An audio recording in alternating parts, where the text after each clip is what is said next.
Good evening. Welcome to the 14th August Crestview City Council Budget Workshop.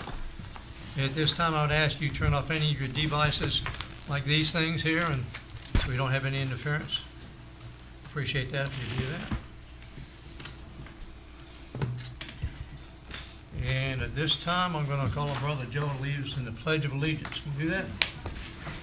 Yeah, all right. Join allegiance.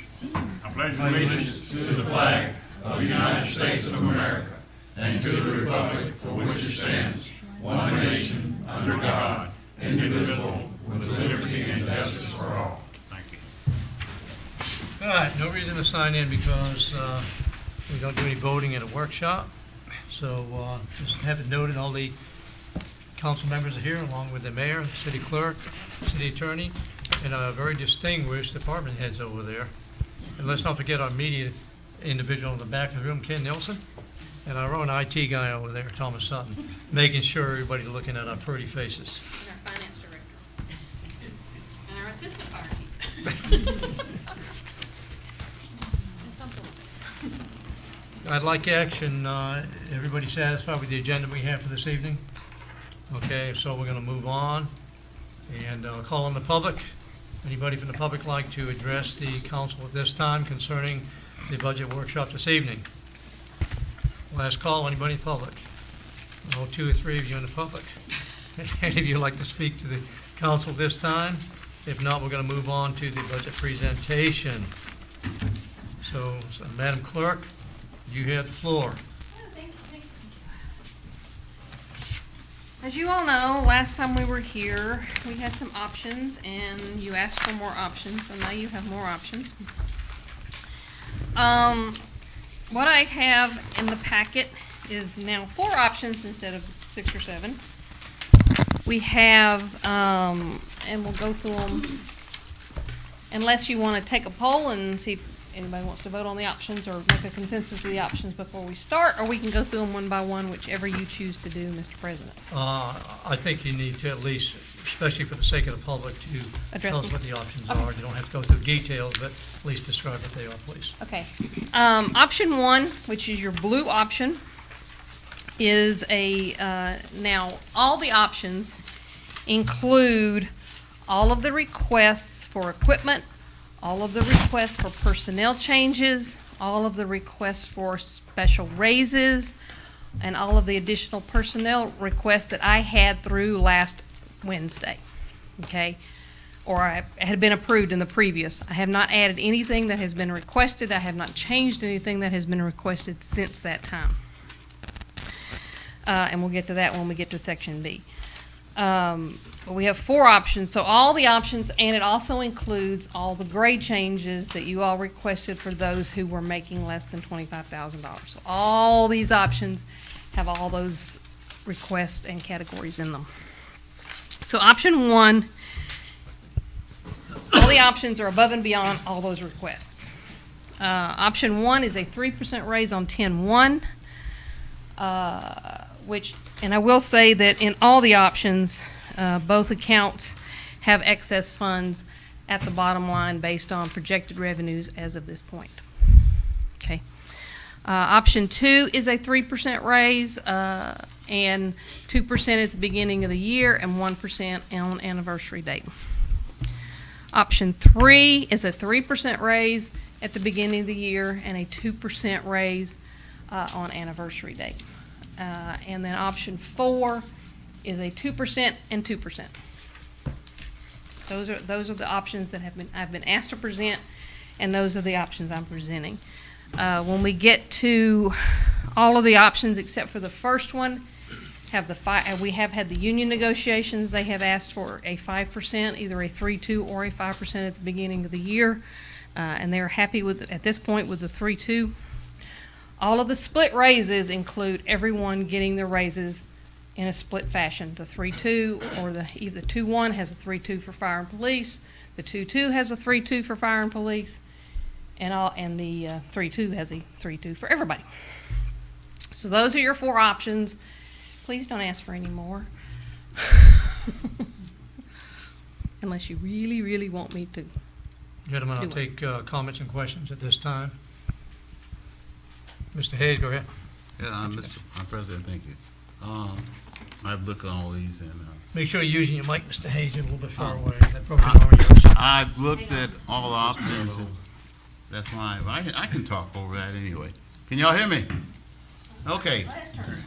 So I've looked at all the options. I haven't had any department except maybe one that's expressed what their preference was. With that being said, and I do have all of them here now, Mr. President, with your permission, I'd like to ask them their preference for their department out of the four. Go ahead, Mr. Hayes, ask him. I'll start with Mr. Steele. Mr. Hayes? Yes, sir.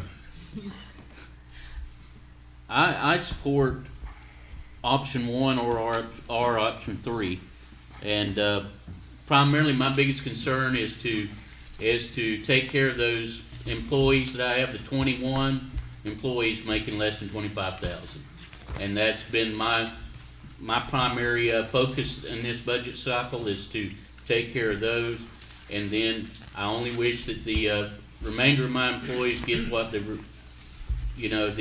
consideration that's being given to others, all the other departments, as far as their percentage of raise. Okay. Chief. You mind if I step forward? Man, no, I don't. That's up with the president if he says he can step forward. Oh, certainly.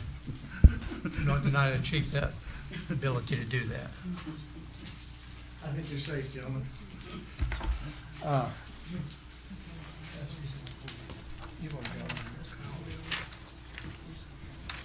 Since I gave you the budget beyond the numbers, we've had some significant updates. In our situation. First of all, I want to thank you all for the consideration that you've given all the employees of the city of Crestview, and especially working with the police department these last 3 years. This council is amazing. I said this before, and I'll say it again. It's I haven't seen a council that has been this attentive to the needs of the employees, and we've made some significant and unprecedented accomplishments in the police department with your backing. And our future has some greater things in store for us. All the employees need pay raises. The city, before this council was here, has been neglected for a long time as far as that goes. And every department's probably battling the same thing we are in the police department on different scales. I'm not going to speak for the other department heads here today, but understanding that everybody's got some turnover problems here. Okay. So I'll stick to what I know, and that's the police department. I hate to be the fly in the ointment, but we started out with a plan about 4 years ago, or 3 years ago, and this year would represent the end of that plan to get the police department, as far as the wages go, where we need to go. And at the beginning of the budget process this year, Ms. Roy and I talked, and the anniversary dates, we kicked all this stuff around, and we were looking at the potential deficits in the budget and things like that. So we were trying to come up with some plans. But now learning that we can balance the budget and still accomplish our goal. We can finish the job that we started. Because if we don't finish it this year, Tim, I don't think we're going to be able to finish it. But what I'm asking you for is consideration of again, the final significant pay increase in the police department, which is 5% for the employees, and except for the dispatchers, and 10% for them.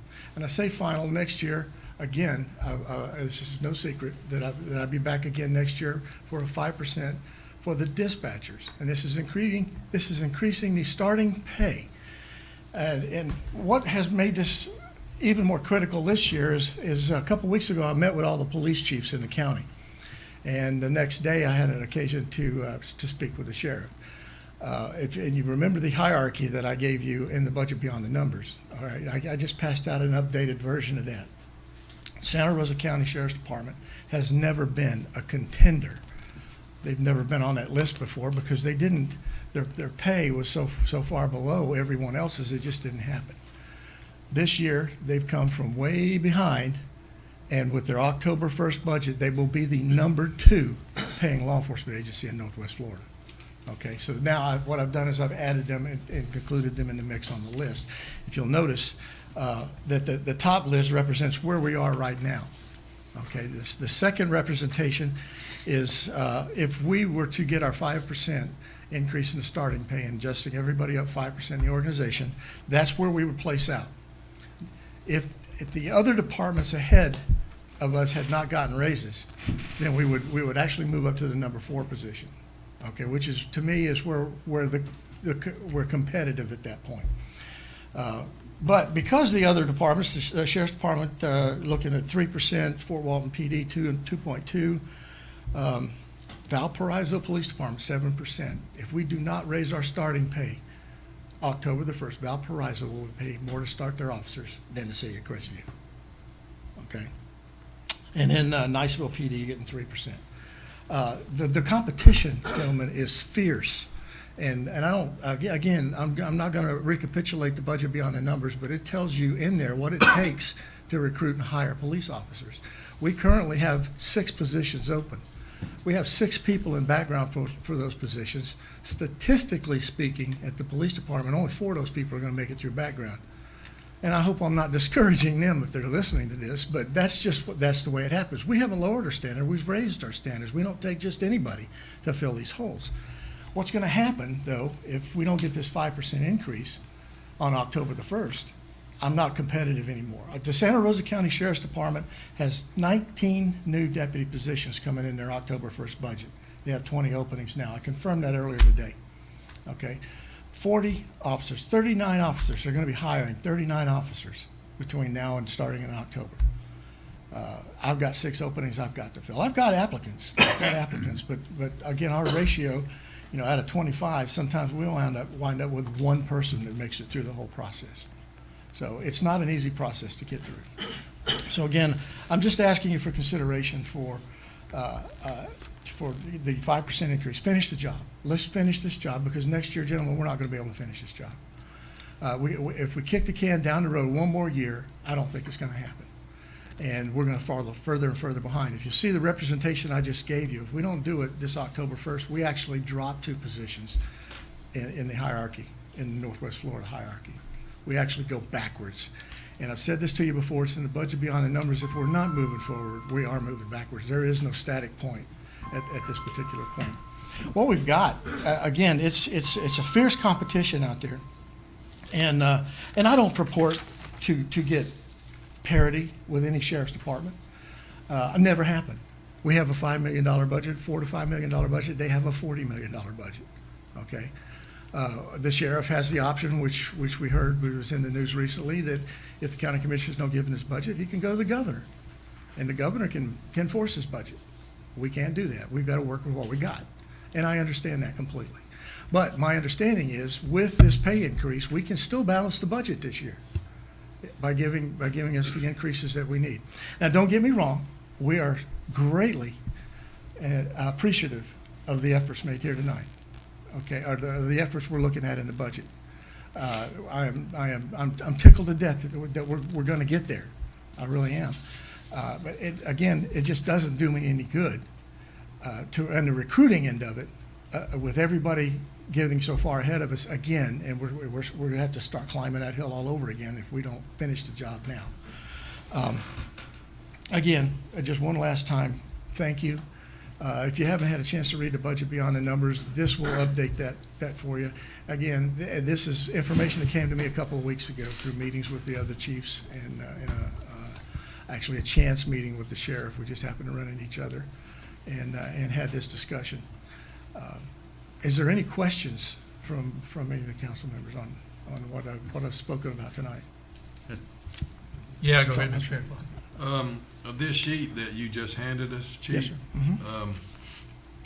For 2018, Yes, you sir. have out to the side there 19 new positions for FY 2018. Is Is that just a note you made for us, or does that pertain to Santa Rosa? No, that's a note, and I'm glad you asked that question. I meant to explain that to you. If you look at the middle representation, if we're able to get our 5% increase in the starting salary October the 1st, we go to $17.12 an hour, starting out.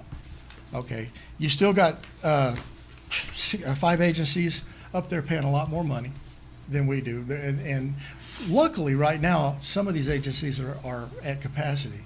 Again, my competition, and I will tell you this, the competition right now seems to be Santa Rosa County. Got a great sheriff over there. He's already done a lot, and this is his first year. And but I mean, and look at what he's done here. I've already had one of my officers interview with Santa Rosa County Sheriff's Department, and I just had 2 move to Milton. I went to the FBI National Academy, and they taught us that's called a clue. Okay. We just can't afford to keep getting further and further behind. But what you brought out here is out to the side, 19 new positions. That's in addition to the 19 they have open now. Okay, their sheriff's department and Walton County is pretty much keeping up with the competition with Santa Rosa and Okaloosa County. If they have experience, which means if they can come work for me for a year, they'll start them out at 39. Even with the pay raise, we're starting out at, what, 35,599, 35,600. So Sheriff Johnson is gonna be shopping for 38 new people? Yes, sir. He's already shopping for 19. Holy moly. Yeah. And he's particular too. So there's where the competition gets really fierce. We've got a great place to work. We've got a great city. We've got great benefits. So there's, and in the atmosphere, that's where we get the competitive edge. I've told you, and I've said it in the Budget Beyond the Numbers, we don't do this job for the money. But I've got to be able to hang on to what we got, and my guys have got to be able to support themselves and their families. Well, there is I think he's a lieutenant, or maybe a captain by now, in the Milton PD that used to be a Crestview police officer. Mhm. Sheriff Johnson, Santa Rosa County, used to be a Crestview police officer. Mhm. And I don't want 38 more officers over there saying, we used to be Crestview police officers. Me either. Trust me, I'm tired. And this is why I'm standing before you tonight. The other thing on that, Okaloosa and Santa Rosa are both starting them out with 39,000 with experience. And without experience, when they get through the FTO program and they get off probation, they're elevating them to 39,000. So can't compete with that. I know that, but I need to get in the ballpark anyway. Mr. Cox, do you have a question? Yes, just on the third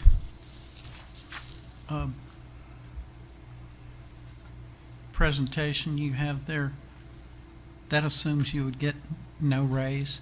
You No, would drop that's if we don't elevate the starting pay. These represent starting pays.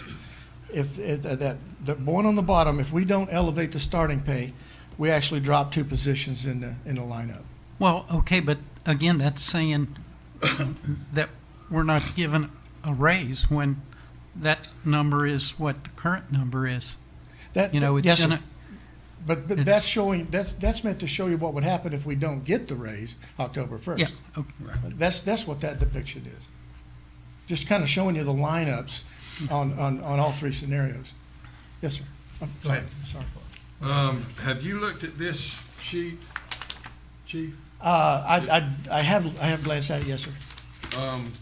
You're asking for, what, 5%? 5% for the officers, 10 for the Okay. dispatchers, Um, and starting. Option 3, we're offering 3% plus 2% later, that's 5%.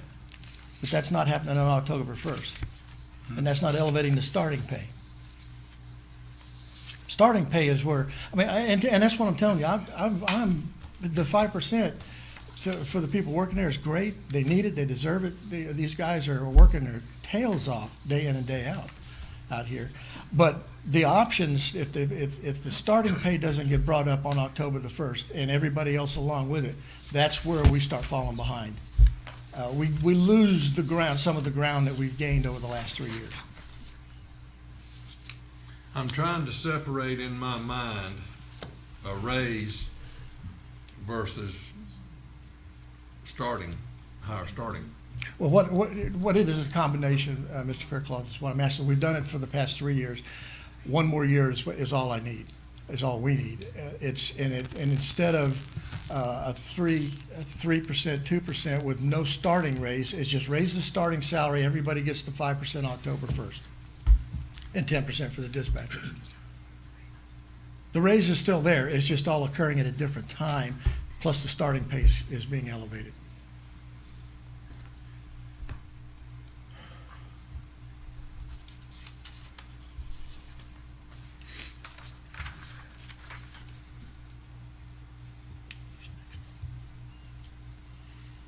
You I'm done? sorry. Mr. Blocker, go ahead. Chief, I'm looking at these 4 options that Bessie has gave to us. Only thing, which of these would fit into your program best? Of these help me out 4 we here. got before us, then we go to another step. Help me out here. Let me Which, answer that. The 3-2 is what, in this budget, the 3-2 is what the policemen are gonna get, unless we go with the option 1, which they get their 5% up front and everybody else gets 3%. Every other option, they get 3% and 2%. Every other option. so here's what you're saying is option 1 is what I'm saying here tonight. Well, but that would be everybody's raise. Right. And one thing, and we didn't talk about it, but what we're looking at with this split raise is the fact that we're gonna give whatever you decide to do up front, the second raise on anniversary date. Next year, everything goes to anniversary date. Everything. My point, if we don't get that starting raise October 1, there's where the beginning of the morale goes down. They go across the line. Well, the police department, yes. Yeah. And I don't want to see that happen. Oh, But well, that's what mean, I the asked the only thing I chief will- of these, so option 1 is what you were recommending. No, he's like reckoning, because that only gives That's everybody what I else want 3%. his recommendation. That's everybody else gets 3%, not 5%. My recommendation. Well, you is get not to here. 5%, what I'm after. On option 1, yes. Yes. Okay.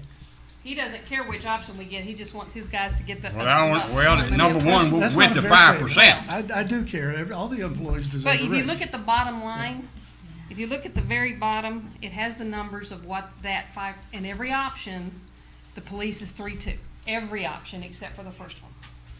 I've critiqued every line. And that line, what that does is add $72,000 to the budget on every option 2, 3, and 4. I want him to let's satisfy the people in this city. Well, you're talking about the police department or everybody? I'm talking about the police department first. Then everybody to follow through because the ground's level in the city of Crestview, Florida. But it's gonna take some changes and we're gonna have to bite the bullet whatsoever to get where he needs to go. And you're not there yet. This would put me where I believe we need to be. That's what I believe. Yes, sir. And just like I've explained and talked to all of y'all, this is the final step That's right. in the large raises. We still have to evaluate this every couple of years and do a cost of living adjustment in the starting pay and the standard of and the adjustments, which is basically what Fort Walton's doing with the 2.2%. So your percentages are going to be 1 to 2% every other, maybe every third year beyond fiscal year 18. And we are, if you'll remember last year, in my proposal last year, and I'm sticking to that, we are slated to go back to the step increase system, 3% step increase system next fiscal budget on anniversary dates. That's been the plan all along. I'm not saying we should avert that plan. That's been the plan with the police I'll department. agree. Anyway. But if we don't do it now, we're gonna have to go back to square one. We're losing. I don't wanna go there. Losing ground. I'm finished. Mr. Hayes, you were next. Yes, sir. Thank you, Mr. President. I can understand what the chief saying, and I support that. Like I said, if I understand it, Ms. Roy, the first option includes what everybody asked for, and plus a raise of 3% for the other people who didn't ask for requesting any additional. Okay, that's the way I understand that. Now, I'm gonna make this point here, and may not be here during that time next year or whatever. And this is for everybody to know. Depending on certain things, factors that happen Next year, going to the year after that, it might be 0 raises for everybody across the board. I'm just letting y'all know, you know.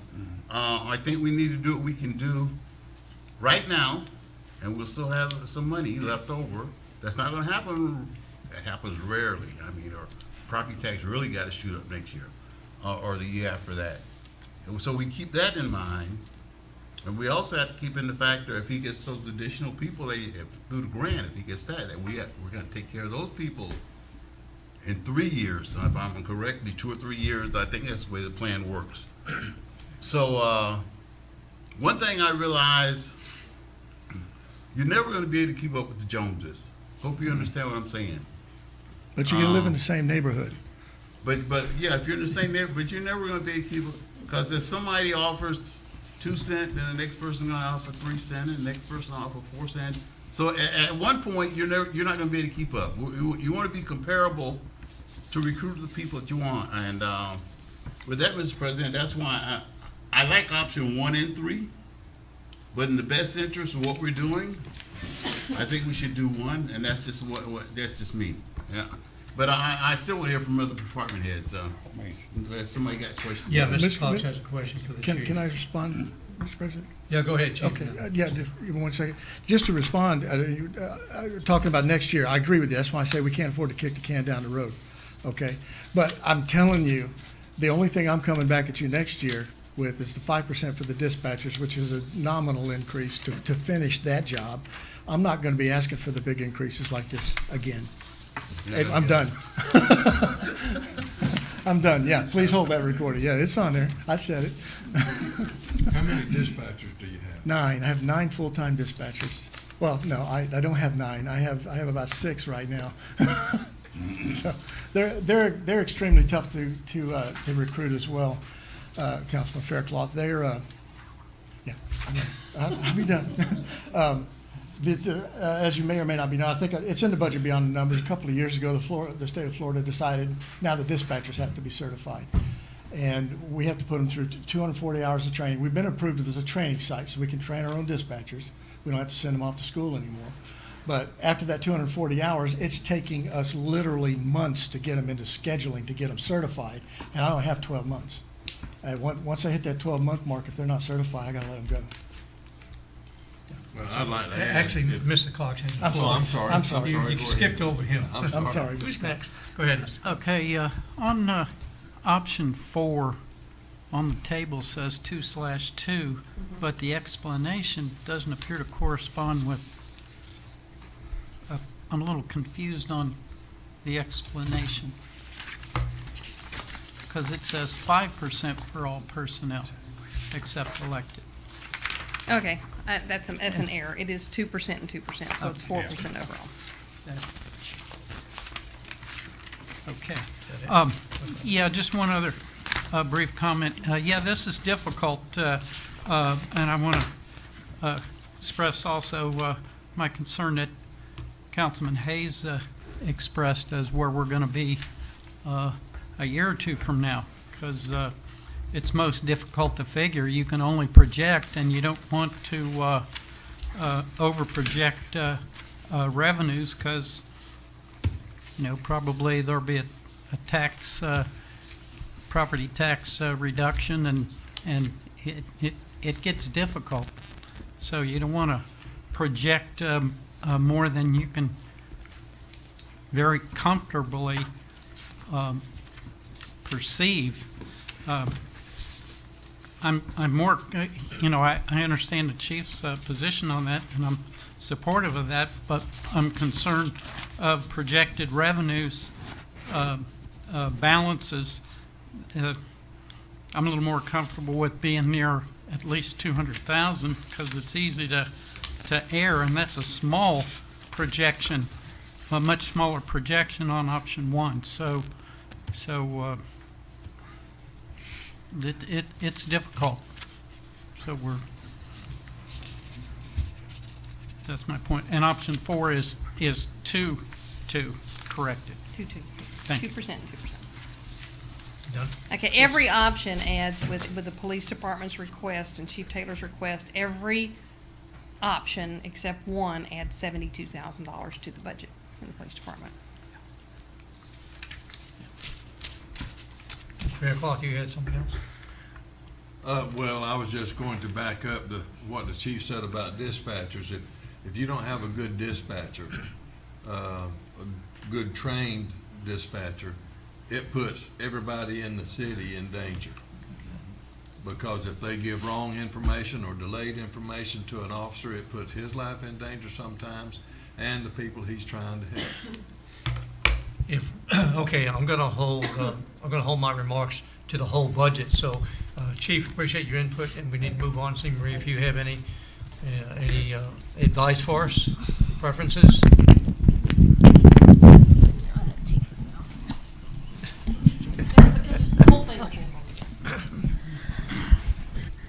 I am in favor of option 3.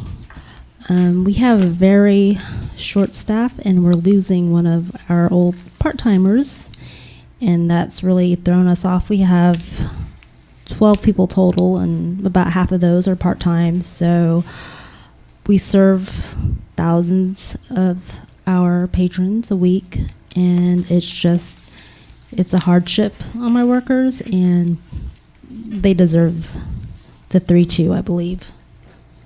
And I appreciate you all just considering that. Thank you, Mary. Chief? We're gonna go with option 3. All right, Union agreed with the 3-2. 3 and 2. So it seems to be where we'd like to sit. And again, thank you. Okay. Teresa?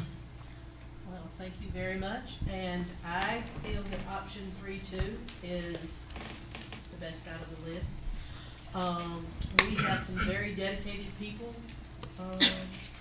in the planning and zoning, and the code enforcement, and the building, and inspections. We have salaried people that work about 50 hours a week. They're very hardworking, they're very productive, and they would well deserve the raise.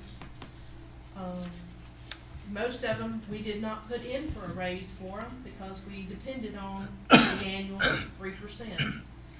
Since most of them have their anniversary dates in the last quarter of the year, they will not reap very much out of the 2%. However, if your goal is to run it to the anniversary date, the option 3 would give a mechanism to begin that annual increases on their anniversary dates by utilizing the option 3. Thank you. Thank you. Mr. Blocker, do you have anything to add to that? No, I won't add Mr. anything. Cox, anything else? Yes. I'm comfortable with the option 3. I want to state, also it looks like option 4, if that were considered, would leave the police department in the same position where they're at, I believe. But if we did, that's a total of 5% raises for everybody. Understand, there's not many people out there getting 5% raises, period. It's just, and if we do this, just consider there's no guarantees beyond this year, because the monies just may not be there. So understand, we're trying to do our best here with this. Thank you. Okay, I'll do my final remarks. We started out at the last budget hearing with 3%. I'm not sure how we morphed up to 4% and 5%, but I'm assuming some people requested that. Our cost of living allowance, and not cost of living allowance, I should say, the CPI is 1.9%, and I thought we were fairly confident with 3%. The issue was, are we going to do 3% on 10/1, or do 2% on 10/1 and 1% on the anniversary date in order to transition the anniversary date? And so option 1 for me, from where we were last time we met, 3% raise for the city and 5% for the police and the fire on 10/1, is very attractive to me. Option 2 delays the police to 3-2, which I don't support that. I agree with the chief. All the departments around us are making it more competitive, and so I'm willing to support the police staying on 10-1, which is not one of the options if we go with 3%. So I'm totally confused here. And then the other option is 3% and 2%, or 2 and 2, or 3 and 2. The 4 and 5%. I don't support that. I don't know any entity, any municipality, any group around here that's given 5% raises when the inflation rate is 1.9. So I don't support that. I'm for option 1 if we allow the police to stay on the 10-1 schedule, and I would go for option 2 if we move the 2 and 1% to the 2% in 1 October, 1% anniversary, and leave the police on 10-1. The only thing I will say, if we go with the 3% on 10-1, then we have to understand that next year, if we want to go to the anniversary date, people could be waiting almost 2 years for the next raise if we're able to get a raise next year. That was the discussion this year. Which is the same dilemma we had this Right. year, and so That's why we went for we're the 2-1. delaying it. It's going to happen, but the difference will be is that we were going to spring this on them with Right. about a month's notice. Bam, this is how it's going to happen. And if we transition to this, everybody will know next year this is how the raise is going to occur. Just want to get that in the recording.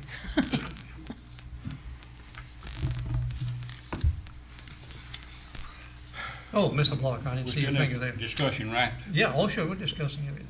Madam Clerk, open your memory bank. Give me the factual figures that it has cost the city of Crestview, Florida, the last 15 years that our police department has put boots on the ground, and within 5 years, many of those boots is gone because of wages.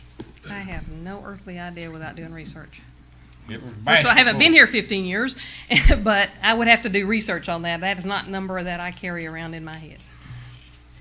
Well, I know so many people, in fact, 'cause my son was on the police department here, but that's the main reason that he left this city, wages. But we got to get to a point, and as old Barney would say, nip it in the bud.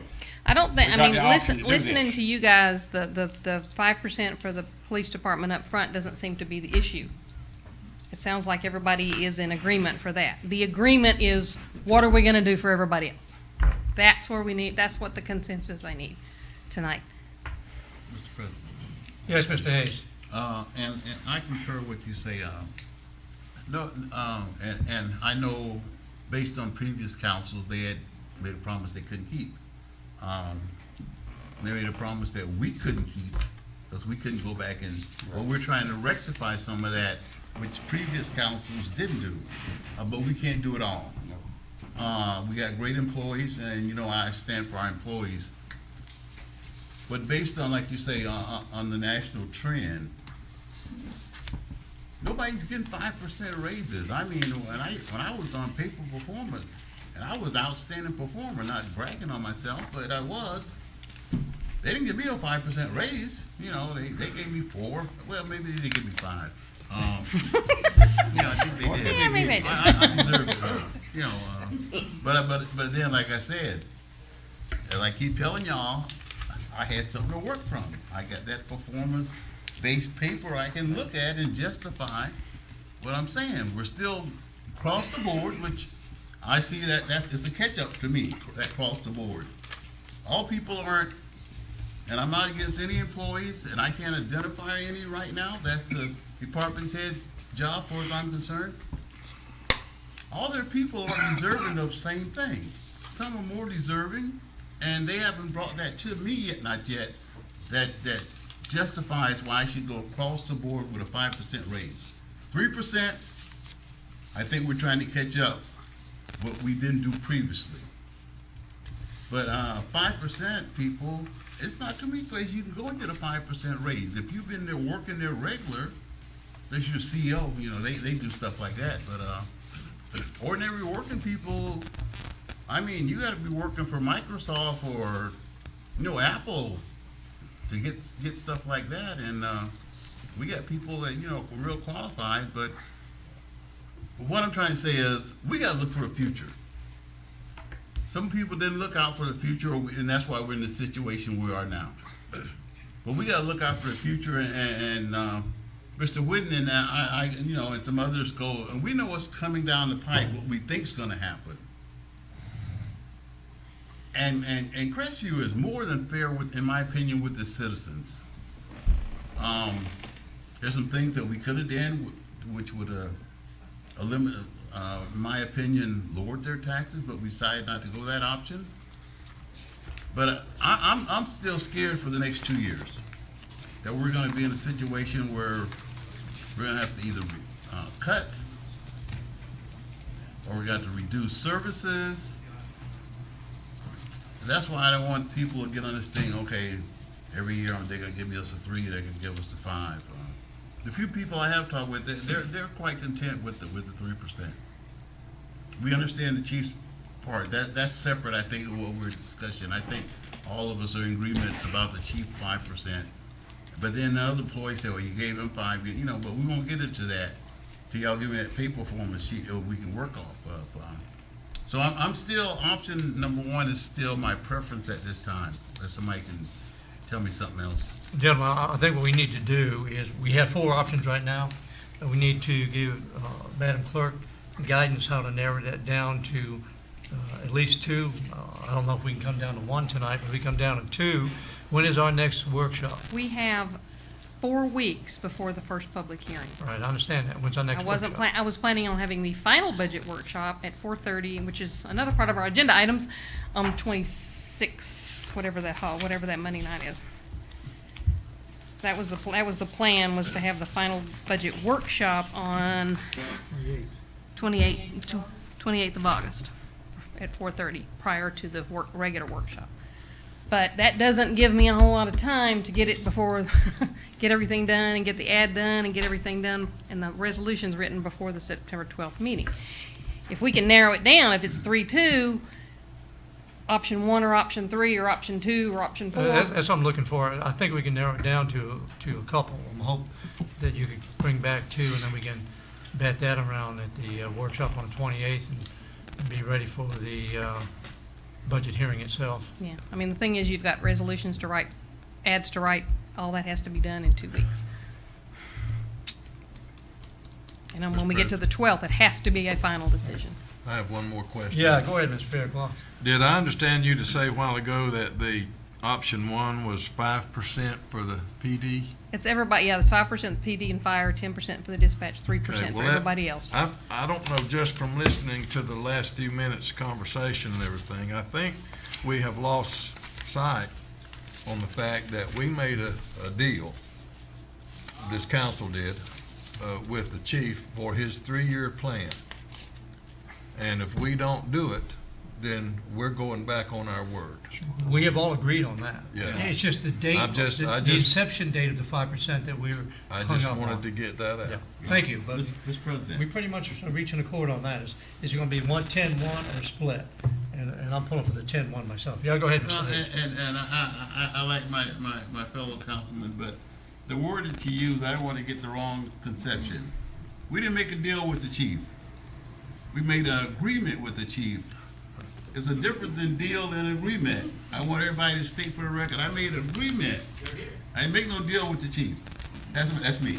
Well, let me rephrase my.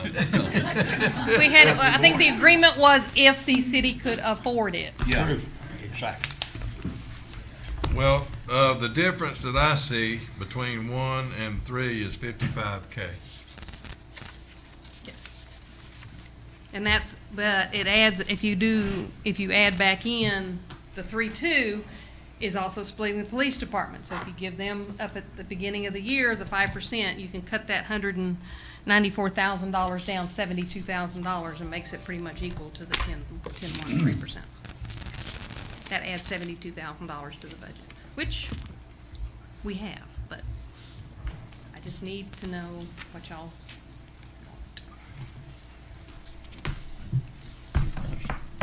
Mr. Blocker? I just recommend that we eliminate 2 and 4.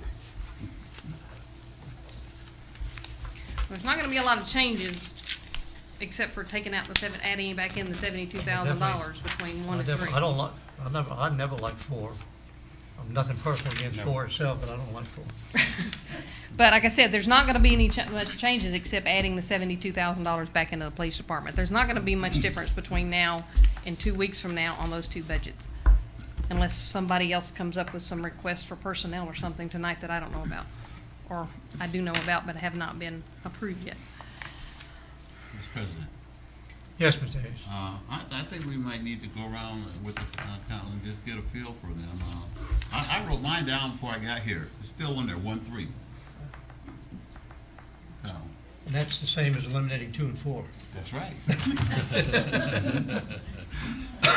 Like I said, just keep in mind, there's not gonna be a lot of changes between now and the 28th That's if you not go with greedy, 1 and Mr. 3. Cox. Did we start working on 1 and 3? Or you really like 4?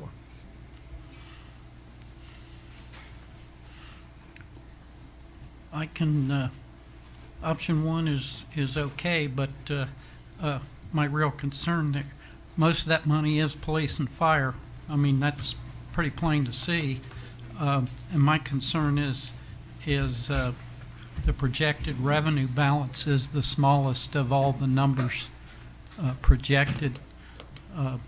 But Well, the only, if I can make a quick correction, the $137,000 that at this point is left on the bottom, like I said, and there's still some more factors out there, is when you add back in the police department at the beginning of the 3-2 at all to 5%, that number goes down to 121,000. So option, it does give everybody a 3-2, but it also lowers the,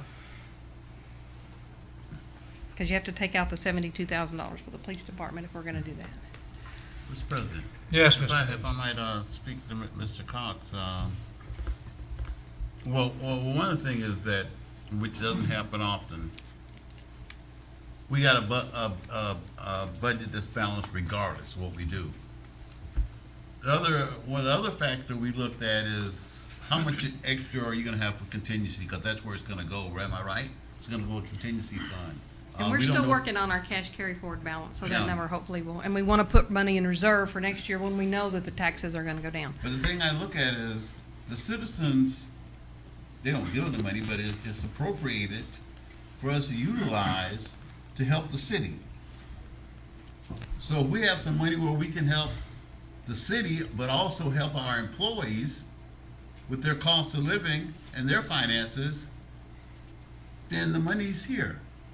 So that's why I don't look at the balance of what's left. I look at what we can do for our citizens as well as our citizens, and be thankful that we got some money, a little bit of money. It's not a whole lot of money, but we got some money that we don't have to be trying to figure out where we're gonna cut. So that's why I look at Mr. Cox, you know, just giving some input of why I favor number 1. And Mr. Whitten's always explained to you about the, you know, the cost of living, what people normally are getting, so that's why I oppose the 5% across the board. But that just did give you a little bit more insight in there. It's not our money. The citizens have invested, trusted us with the funds to use it what's their best, what they think is best for. Hopefully with the fire, with the police department, maybe they can get a one gentleman, in case these people keep writing on our walls and everything, for one thing, you know. We might can just assign one person temporarily to catch these, whoever they are, and then we can do All right. something else, you know. Mr. Hayes, I'm going, that's it. we need to move on from the graffiti. Would it be fair to say then, to bring back to us the option 1 and 3, where the police would, Like I Would said, have to there's raise not it gonna be a whole lot of 10-1. difference between what's on there. but to echo kind of what Mr. Hayes was saying, even though I cut him off, is if you look around different municipalities, they're having a lot of issues. They're talking about closing libraries, losing some of the policemen, raising the millage rate. And here we are arguing about, you know, how much we're gonna have for a balance. So it's a good thing, it's a good problem to have. And I understand your concern for that. But if you could bring those two options back, I think we'll have something to play with at the next workshop. So can we move on to when the next workshop is? And then, No, that's what's not the next agenda? The next item is any other requested changes that are not in here. These, at the last regular council meeting, you guys discussed the code official. And the preliminary discussion with that department head was moving money from the department to planning and zoning to code official. She has requested an addition in the thing, and I'm gonna let her explain it, because if there's another request, and if there's any other requests in this budget, I need to know them, because it's gonna affect what we do on the 28th.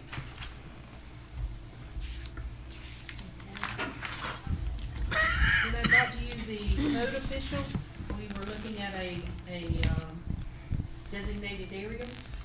So when I have done up some numbers, I have looked up, and in discussion with others, it was also, like with our fire, it would be great if it was a structural engineer, because that is one of the shortfalls of our city, is we do not have someone that is a qualified structural engineer.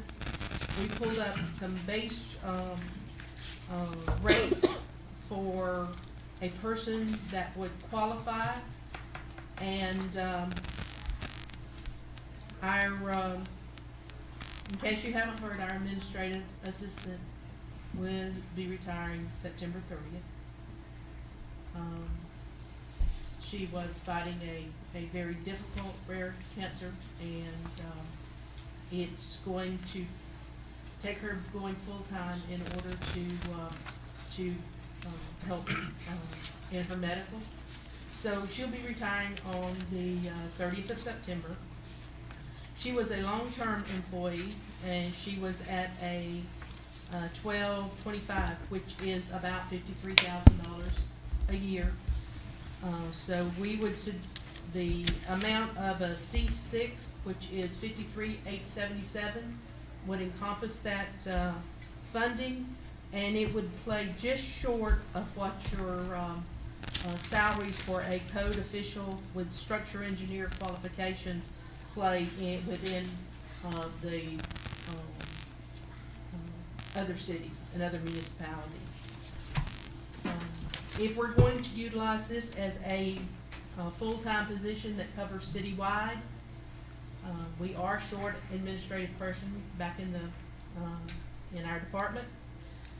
Would be to hire an administrative person, which would be a code specialist, and begin at the same rate as the other code enforcement officers, because they will have the same training, only they will have it in the administrative field instead of the field, being out in the field. That puts you at a 17.1, and when they complete training, they go to a 17.3, which is 33,340, and at a 17.3, it's 35,306. That's at, according to the mandate document for this year. The minute that you go through with your grade up elevate, it elevates. It would just be the current people who get raises. No, I meant when you get your manning document for next year, your wages will be up 3%. So it might be advantageous to actually set this at wages that exist currently. Well, actually, if we do the flat across 3%, then everybody will just go up one step. There They won't go be an up one across the step. board. The grade will not, the grade step will not change. Everybody will just go up one step. They go up one step. So a 17.1 will stay what a 17.1 is right now. Well, I know it did in the last That's because we document did that I 4%. So those amounts are relative to the grade and step of the person, and the qualifications for that person is tied to that grade and step. So in order to bring on board a fully functioning code official that will work citywide, we do need this code specialist. We do have a part-time person that is employed now. That's about $23,000. If we want to translate that funding in order to help facilitate our specialists, we could do that. However, that keeps us with no administrative person in the planning and zoning department other than the code specialist and our research analyst. So that would mean an increase of less than $30,000 in order to facilitate having your code official and his assistant that will work with him. It's a little bit more than that, because that's just the base salaries. That's And base and the salaries, part-time all. person gets no benefits. Anybody else have any questions besides me? Yeah, go ahead, Mr. Higgins. Just keep in mind, we're on kind of Yeah, time crunch, we have a lot of people let waiting me try outside. to speed this up. Are you saying, so I can understand it right, right now, it's adding an additional 30,000 to the budget if the way you're presenting it? About 30,000 worth of salary Okay, plus benefits, for the benefits I have. another 10, so That whatever, would be whatever. yeah, About 10. another 10, so we're looking at about 40 somewhere around there. Yeah, you're looking at adding about in the neighborhood of. Okay, let me ask this right quick, I know time is short. Mm-hmm. The justification hopefully would be that we can get our city, start getting our city cleaned up. Am I right? Yes, sir, that's why we were looking at a code official. Okay, okay. A code official and the code specialist, which will be available to do. Yeah, paperwork. long as it's worth it, Mr. President, that this person is gonna start helping getting our city cleaned up and we're in places where it needs to be cleaned. That's the main concern of the citizens I talk with and that drives around some parts of town every day. We gotta start working on getting our city clean. Mr. Fairclough, you're next. Am I to understand this new inspector or whatever is they're just gonna act when they see what they perceive to be a violation, or is that gonna be complaint driven also? Okay, are you referring to the code official? Whoever. Or are you referring to the site inspector that we're hiring on the building? Whoever, Okay. whichever one is responsible for cleaning up these dilapidated houses and businesses and The stuff. code official will be out in the field. He will be, And the- studying and developing, more, because he is a structural engineer, he's more concerned with the structure of the business, of the buildings, and whether or not they need to be condemned, So, that type of evidence. so then he would be able to act on a particular property because he perceived it to fit within his job description rather than waiting for somebody to call in and make a complaint on that property? Exactly. Okay. That is providing the board adopts a property maintenance code that allows your code. And you're working on official- that now, right? Yes, sir. That code official is in your budget. What is not in your budget is the administrative code person. Mr. Cox? You just confused me again. Sorry, Explain in the one and- budget that you have, the last meeting, we talked about hiring code official. Yes. In your budget is that code official. Might be couple $1,000s different in salary, but not that much. Okay. Okay, what is not in your budget is the administrative person working in the code enforcement department. Which is about 33K? Salary, yeah, about 50,000 Salary. total. No. Oh. I'm sorry, I didn't mean to interrupt you. Okay, based on that, then, then we need to add 33,000 to the numbers that you're showing that we've been presented with, is that correct? The final number that I come up with is 35,306 in the Salary. wages for the salary, so. It's I just got the benefits in 1703. there. And we do have some, if the board would like us to do away with our part-time person and transfer that $23,000 worth of funding in order to fund that. So the good question at this point, in essence of time, do you want me to run the numbers and do them in the presentations on the 28th? Yes, I do. Okay. Yes, I do. Okay, is there any other requests that you want me to add in here? No, we don't need any If last. they haven't said money requests. anything, they might as well hold their peace now.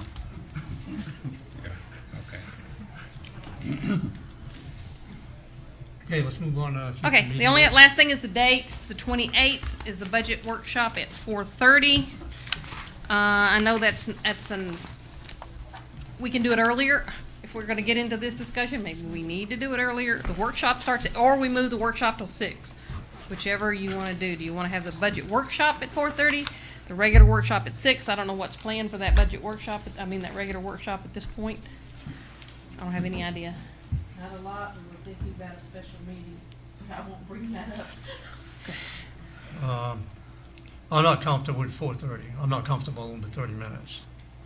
So We we want to can't even move say hi the to each regular other in 30 workshop till minutes. 6, started at 4:30, move the regular workshop till 6, if it's not going to be that long a meeting. Sound good? And if we don't Alright. need a workshop, maybe we'll discuss having the special meeting at that point, if you don't need the workshop. Yeah, move. So either have a budget workshop at 4:30 and either a workshop and/or a special meeting at 6. Probably Okay. just, Sound good. okay? Anything else? All right, any comments from the audience before we wrap up? Any comments from the audience? Going once, going twice? This meeting is adjourned.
Any questions?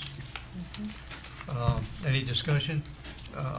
Ms. Teresa, I just have one question. Yes. We have a really viable program for tracking the agreements to annex into the city. Yes, Is sir. that correct?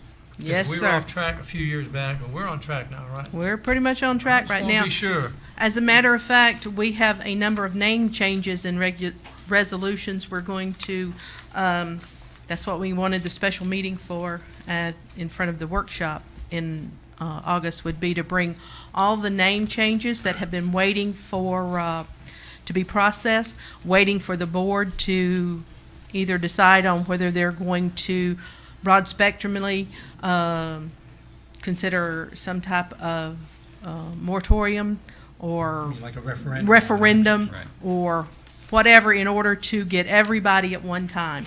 So we need to go ahead and process those out. The people cannot annex, but the name changes need to be into the record. All right, good enough. Thank you. Any other discussion? Please go to voting. 5 yeses.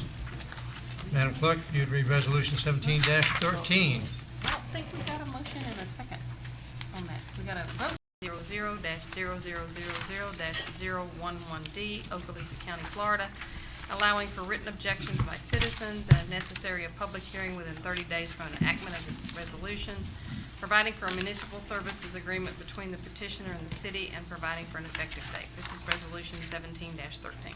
Thank you. Would you Okay. explain it, please? Yes, and this one is an item of concern. Taylor Woodard and Melissa Ballard are the new property owners. When they had approached the city, they petitioned for the parcel ending in 011D on an address 544 Mayo Trail.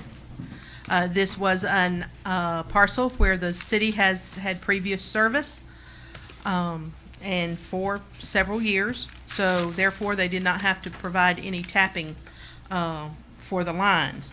It is in our water service area, and according to the property owner, the day that they filed in, July 24th, track 100D was not contiguous with the city of Crestview.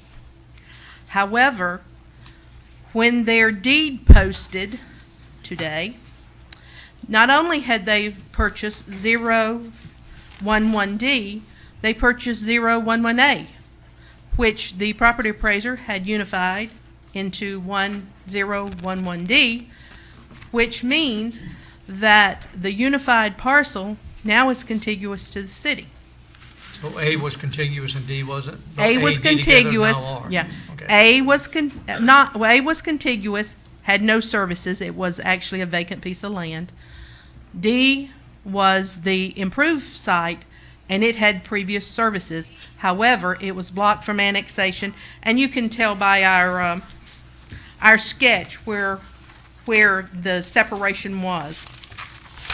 The lower leg of the parcel was 11, and the upper, it was D, and the upper was A. If you look at the location map, you can see the L shape. Yeah, that's okay. The bottom line, or they're legal, Bottom right? line is, they left to go move their furniture back, and I haven't talked with them today.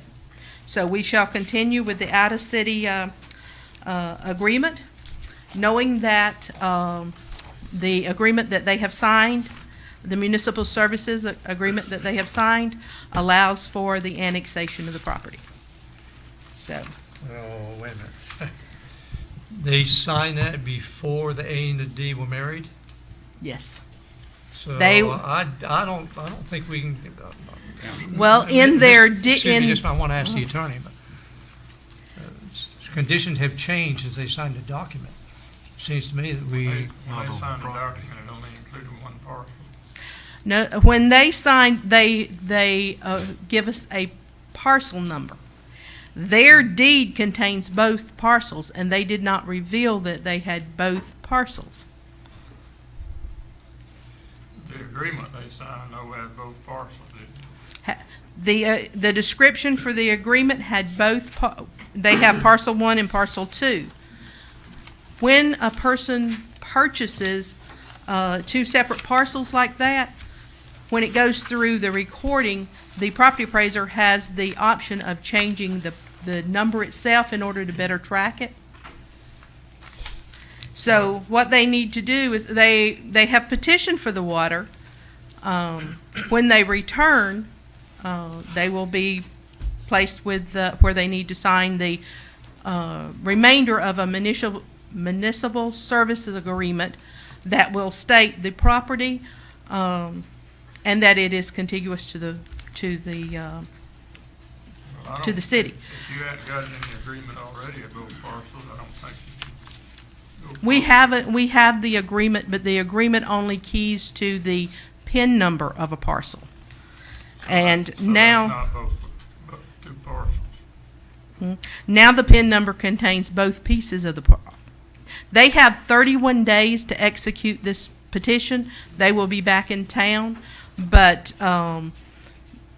in order to execute the new agreement and include the deed, their current deed with this, prior to being forced to annex or being requested to annex, or they can simply pull it. They can simply pull their request. I don't believe that the council should approve a resolution about a city water with an agreement to annex if you hadn't got the agreement of both parties. Okay. The resolution applies to the petition. I understand that, but the agreement is what provides for annexation. The agreement does, and they have signed the agreement, and it was discussed with them. They're only one parcel in it. No, sir, it's the same PIN number that carries for both these parcels. I'm not worried about PIN numbers. Does the contract apply to both parcels of property? As both parcels of property are listed under 011D, the remainder of the PIN number, that is the PIN number that carries on our municipal services agreement. So you've already got it in the agreement that covers both parcels. Yeah, that it covers the parcel covered by this PIN number. And they have been, as with everybody else who comes in and applies for out-of-city services, it is explained very clearly so that everyone understands that if you are contiguous, you ever become contiguous in the future, then you will be able to annex. All I want to be sure of is that they've signed an agreement agreeing to annex, and it includes both parties. Yes, sir. No problem. Okay, Mr. Hawley, I have a concern that they had the awareness. They signed an agreement to annex in if they ever became contiguous because they were looking at parcel D. And now A and D together, they are contiguous, and that changed the conditions. And I just want to make sure the awareness they had when they signed that agreement. Because you said A and D weren't together when they signed that agreement. It wasn't together on the property appraiser site that we looked at. At their closing, they knew well that they were buying parcels 1 and parcel 2. Okay, So- let me ask you this. You say they don't have to sign that agreement. For if they don't 31 want- days. So for some reason, they feel uncomfortable with it, they will not sign it? They will And not not have sign one. it, and They won't then have they will one. pull their petition. Okay. They'll just pull their petition, is All all right. it is. The resolution simply allows us to present the availability to water, and it gives them 30 days from the enactment of the resolution for any public to protest, or also for the petitioner to decline. Okay, all right. Action by the President. council, please. Clarification. Discussion after the motion, please. Okay. Yes, Mr. Blocker. I move to adopt resolution 1713. Second. We have a motion second to 1713. approve resolution 17-13. Discussion. Mr. Fairclough. Did you not say that the property appraiser has assigned a number covering both parcels? Both parcels. So therefore, making it one piece of, one parcel with One one parcel plat of land number. with one plat. Rest my case. Okay, any other discussion? Go to voting, please.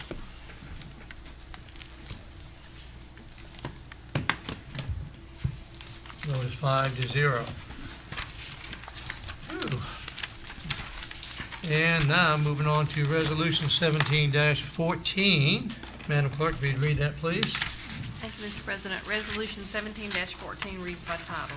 A resolution by the City Council of Crestview, Florida, accepting a petition for out-of-city water service, establishing water service for property located at 3107 Chestnut Avenue East, AKA 22-3N-23-707, -70760-0002-0000, Okaloosa County, Florida, providing for written objections by citizens and if necessary a public hearing within 30 days from an enactment of this resolution, providing for a municipal services agreement between the petitioner and city and providing an effective date. This is Resolution 17-14.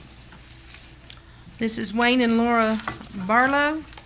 They have come in. They are towards the intersection of where Chestnut Avenue East intersects with Okaloosa Lane. They'd love to be part of our city. However, they are in no way contiguous and probably won't be for a while. So they have filled all the proper paperwork, paid all the proper fees. Okay. Action by the council, please. Mr. President, Yes, Mr. Blocker. I move to adopt Resolution 17-14. Second, I have a motion second to adopt Resolution 17-14. Any discussion? Please vote.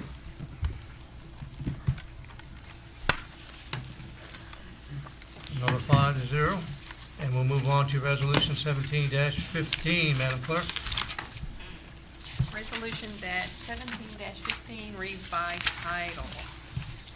A resolution by the City Council of Crestview, Florida, accepting a petition for out-of-city water service, establishing water service for property located at 824 William Street East, AKA 21-3N-23-1670-0022-0440, Okaloosa County, Florida, allowing for written objections by citizens and if necessary a public hearing within 30 days from the enactment of this resolution, providing for a municipal services agreement between the petitioner and city, and providing for an effective date. This is Resolution 17-15. Thank you. Ms. Teresa? Gary Carter, the property owner, come in because he was convinced he was in the city of Crestview and he wanted his water turned on. And unfortunately, he's a mile outside of the city, so he would settle for out-of-city services. He has paid his impact fee, his connection fee, and as he says, hopefully sometime in the future he will pay his annexation fee. But he is, like I say, not contiguous, and he has completed all the work that he needs to do, signed all his paperwork, and requests for water at 824 Williams Avenue East. Okay, action by the council, please. Mr. President, Yes, Mr. Blocker. I move to adopt Resolution 17-15. second, Motion second to adopt Resolution 17-15. Any discussion? discussion. Yes, go ahead, Mr. Mr. President, just for the benefit of some of our people who might not be familiar with contiguous property, could we get our growth management just to explain it briefly, very briefly? Very briefly. So they might understand what's going on with that, with people who want to come in the city and can't get in the city. Okay. It means that the parcel of property that is being discussed must be adjacent to and have a common boundary line with the limits of the city. At least one line. At least one line. It just needs one line. Okay, thank you. Thank you, Mr. Hicks. Mr. President. Yes, Ms. Faircloth, what do you have? Ms. Teresa, where, do you know on this map, where's the water line? Is it on Williams? On Williams? Yes, sir. It's right in front of his house. Is this an enclave? No, sir. What are we doing with the line way out there? We, as we've shown before, we service all of that area, the Schaffner Avenue, Williams, Chestnut Avenue East. All of that is furnished water by the city and has been for a number of years. That must be why we have 440 now. That's the figure I have. What do you think?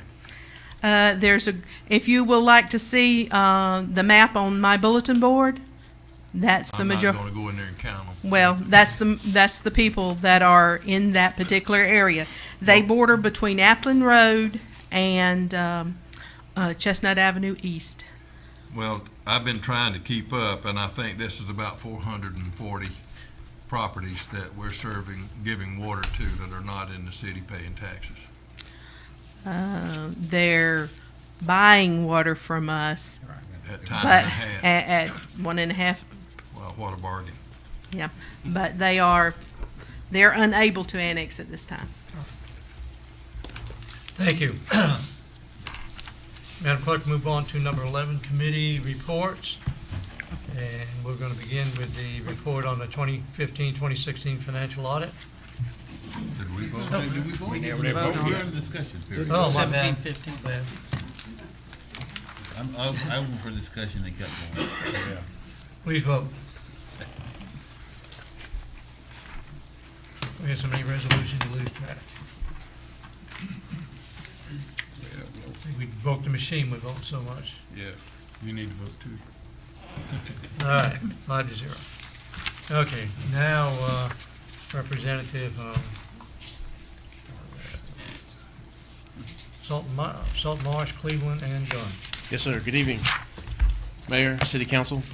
I want to thank you for the opportunity from Salt Marsh, Cleveland, and Gunn to once again serve as the city's auditors for this past fiscal year ended September 30th, 2016.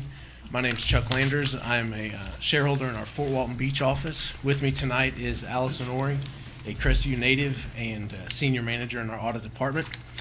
You all have been previously provided a copy of the audit report and the letters that we submit with that. There's approximately 90 pages. I won't go through that in detail. Thank you. The summary report is that the city received a clean opinion, an unmodified opinion.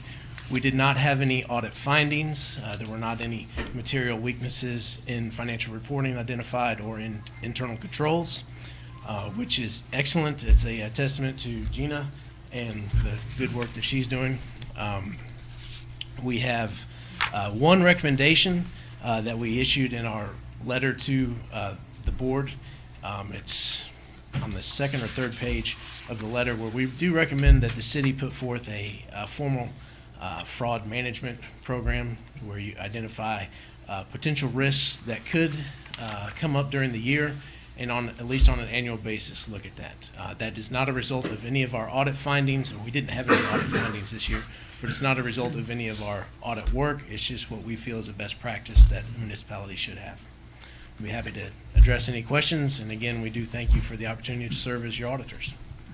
Gentlemen, question, Mr. Hayes. Yes, sir. Thank you for doing the audit, sir. On that last recommendation you made, did our clerk submit a letter to you saying that we are on track and doing that, following procedure that we're putting in place to accommodate your recommendation? I don't recall if we have a formal response. We didn't ask for a formal response. It's just a recommendation, and it's not a finding. I saw. I did the reading. I just wanted to know.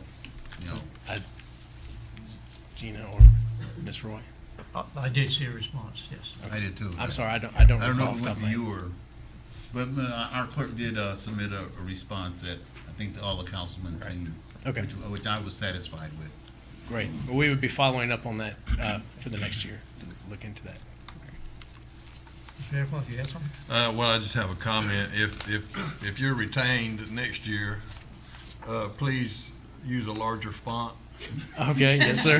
You know, that's about the limit of my classes. All right, we can do that in different format. Do it in the senior font. Yeah, senior font. Okay, Mr. Landis, thank you. All right, we thank you very much. And moving along, from the EDC, the one and only, Nathan Sparks.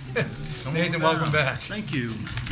Thank you, Mr. President, Honorable Mayor, members of council. Nathan Sparks with the Economic Development Council of Okaloosa County. Always a pleasure to come before you. And I come before you tonight to provide our second quarterly update for 2017. So I'm going to highlight, as is customary for these updates, a few items from our memo that you have before you, and then close by offering some comments regarding our current activity. So the spring and summer is always a busy time in terms of our marketing program, and this spring and summer has been no different. You know that we have targeted industries that we focus on behalf of our community and our county, and one of those target industries is the aerospace and defense sector for obvious reasons given the missions that we enjoy here in Okaloosa County and the 300-plus defense contractors we already have in our community. Our goal is to help those companies grow and prosper and also attract new companies to our community. So we do that in a variety of ways, and one way we do that is we go to industry trade shows. We believe that we get the most bang for our buck by getting in front of companies in mass, if you will, as opposed to going to their individual offices. And when they're at a trade show, they're, in many cases, many of our target companies there. So that's exactly what we did in April. We joined forces with Enterprise Florida, Gulf Power, and other Northwest Florida economic development organizations at the MRO Americas event. MRO is the maintenance, repair, and overhaul sector. And that event was here in our state, in Orlando. So we had an opportunity to participate in a pavilion, a Florida pavilion, hosted a reception with Enterprise Florida, and were able to target a number of companies that we had been working to identify as target companies while we were there in Orlando. That segued into the biggest aerospace and defense event in the world, which is the Paris Air Show. Paris Air Show happens every other year, and it's always interesting to see what states are competing for the same businesses that we are. I can tell you that I counted more than 20 other states with large pavilions, including, of course, our state of Florida. We were there with Stan Connolly, who is currently the vice chair of Enterprise Florida, our state economic development organization, and others from our region. Stan, of course, is CEO of Gulf Power Company, and our mission while there was to represent our state to work to build relationships with companies that were there in Paris, promoting their individual businesses. L3 Crestview Aerospace was present at that event, so it was good to have one of our own companies present and a company that we could point to as being here in Okaloosa County. But we had the best head and shoulders, far and away, aerospace event we've ever had. And I've been doing this since 2000. So in 17 years of doing these events, I can tell you it was the most successful, the most productive event. And the reason for that, gentlemen, is we did it strategically. We actually hired an aerospace executive to set meetings for us in advance. We had those meetings when we were there on the ground, and at the end of the show, between our team, and we had 9 of us there, we could count 35 meetings that we had with C-level executives. Some of those have already resulted in proposals. Some of those companies have already asked, hey, can you put together information about your community, because we're going to be considering something in the near future. And certainly with the Bob Sykes Airport just beyond your borders, we feel like that is a great opportunity for this industry to continue to grow in our community, and certainly our workforce that we enjoy, courtesy in large part from our military and our state college and our universities. We feel like we've got something special to offer. We've talked about Airbus. Airbus was there. Airbus, of course, being 100 miles to our west in Mobile, so having an opportunity to talk with Airbus suppliers about opportunities to locate facilities in our market was also a great opportunity there in Paris. Now, beyond that, another sector that we've begun to identify is one that may be a little less glamorous, but one that is near and dear to my heart, and that's the fishing equipment industry. We know that we are obviously a coastal county. We have fishing industry already in our area, and our belief is that we can maximize the awareness that we already enjoy in the fishing equipment sector and bring some of those companies who are building rods and reels and other types of equipment to Okaloosa County. So we saw fit to target that industry in an event that was, again, in our home state in Orlando at ICAST last month. ICAST is the largest gathering of fishing industry executives in the world, and fortunately for us, our timing was impeccable, and Okaloosa County Business, Boat Stand-Up Paddleboards, was there exhibiting, and they actually won Best in Show for their new engine-powered, outboard motor-powered stand-up paddleboard that is specifically targeted to fishing. So having an Okaloosa County business get such great accolades, winning that Best in Show award, was a great opportunity for us. We do intend to continue to work that sector. It is one that we view at this point in time as a bit of a pilot project for us, and we're viewing it as such. So we're taking small incremental steps to build awareness in that sector. Beyond that, we're doing something here in a couple of weeks that I wanted to make sure you were all aware of.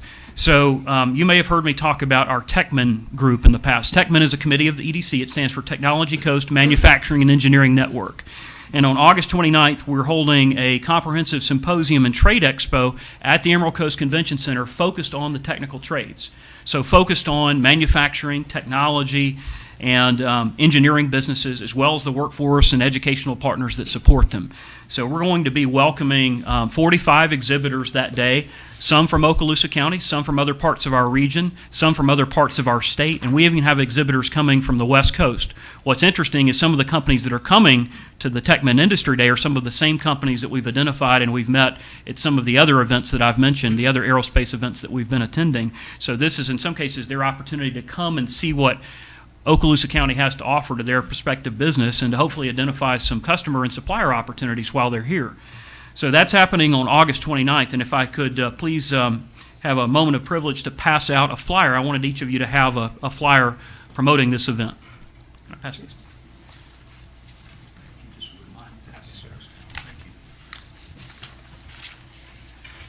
So, as you'll note, when the flyers come down to you, the event itself will feature speakers.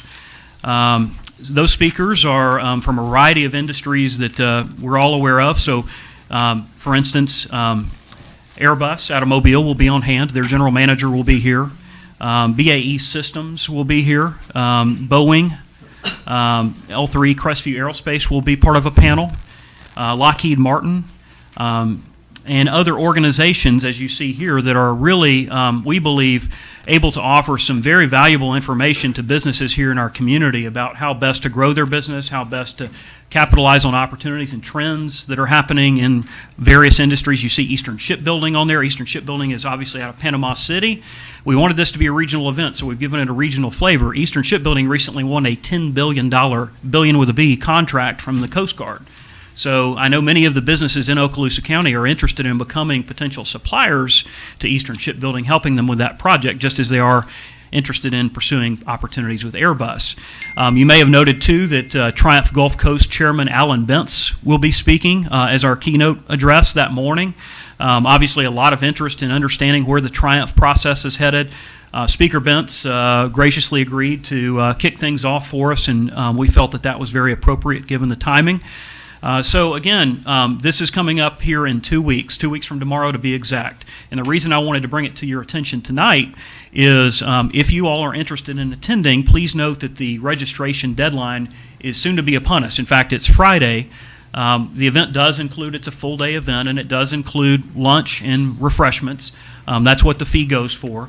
And of course, being here at the Emerald Coast Convention Center, we think it's a great opportunity, again, to showcase our community and host some companies that may fall in love with what they find here in Okaloosa County, in addition to helping those businesses that are here already. So as I move beyond that, I wanted to highlight another strategic initiative that we're working toward. A few weeks ago, I had the opportunity to come before the Okaloosa County Board of Commissioners requesting their authorization to work with the Okaloosa County Attorney, Greg Stewart, to enter into a purchase option for the industrial acreage at Shoal River Ranch. As you know, the Shoal River Ranch property is a significant piece of land, 10,500 acres, just east of Crestview, 7 miles to be exact, down Highway 90. And we have been, as many of you are aware, working over the past couple of years with the blessing of the current owners to promote Shoal River Ranch for game-changing, transformational economic development projects. It's not often that you have a site of this size and scale with frontage on CSX rail, with frontage on Interstate 10, with frontage on Highway 90. 2,000 acres has been rezoned approximately for industrial use already. And so we felt that an important step was getting some public control of a portion of that property so that when we have opportunities to pursue job-creating projects, we already know with definitiveness what our purchase price is. And we already know that we have a willing owner. And so those things are what we're working to with this purchase option. So with that in mind, I've gotten that authorization. The County Commission unanimously gave me that approval. So we're working to put together something that the owner will consider. The owner is very receptive to this conversation, by the way, and we hope that as we move forward with continuing to pursue funding for extensions of infrastructure, as you may know, the county has pursued legislative appropriations for water and sewer on Highway 90. We think that getting that public control defined and really allowing that to become known that this is something the community is very committed to will help our cause, if you will, as we pursue future funding opportunities for infrastructure and then, too, leading to the ultimate goal of job creation. Beyond that, I can tell you that our Tri-County Community Partnership Initiative continues to do great things. You know that this is a collaborative forum for identifying opportunities for area military installations, working with our municipalities and with our county and our private sector. We had the opportunity back on July 25th to host the Director of Air Force Community Partnership Initiative, Mr. Taryn Judd out of D.C. And I can tell you he has responsibility for all the installations that have been authorized to enter into the Community Partnership Program. Mr. Judd was very pleased with what he saw here. We highlighted the Concrete to Reefs initiative, where we've taken the concrete that has been used in target practice, if you will, out at Eglin and constructed offshore reefs and other projects that certainly we felt he would have interest in. And he was especially pleased with what he found in our spirit of partnership here. So an opportunity for us to showcase all the good things that you've been engaged in. As you know, Mr. Hayes, Councilman Hayes, represents you all on that panel, and it's something that we continue to be very proud of. Transitioning to projects, I can tell you right now we have 21 active projects considering Okaloosa County. Of those, 2 of those are expansions of existing businesses.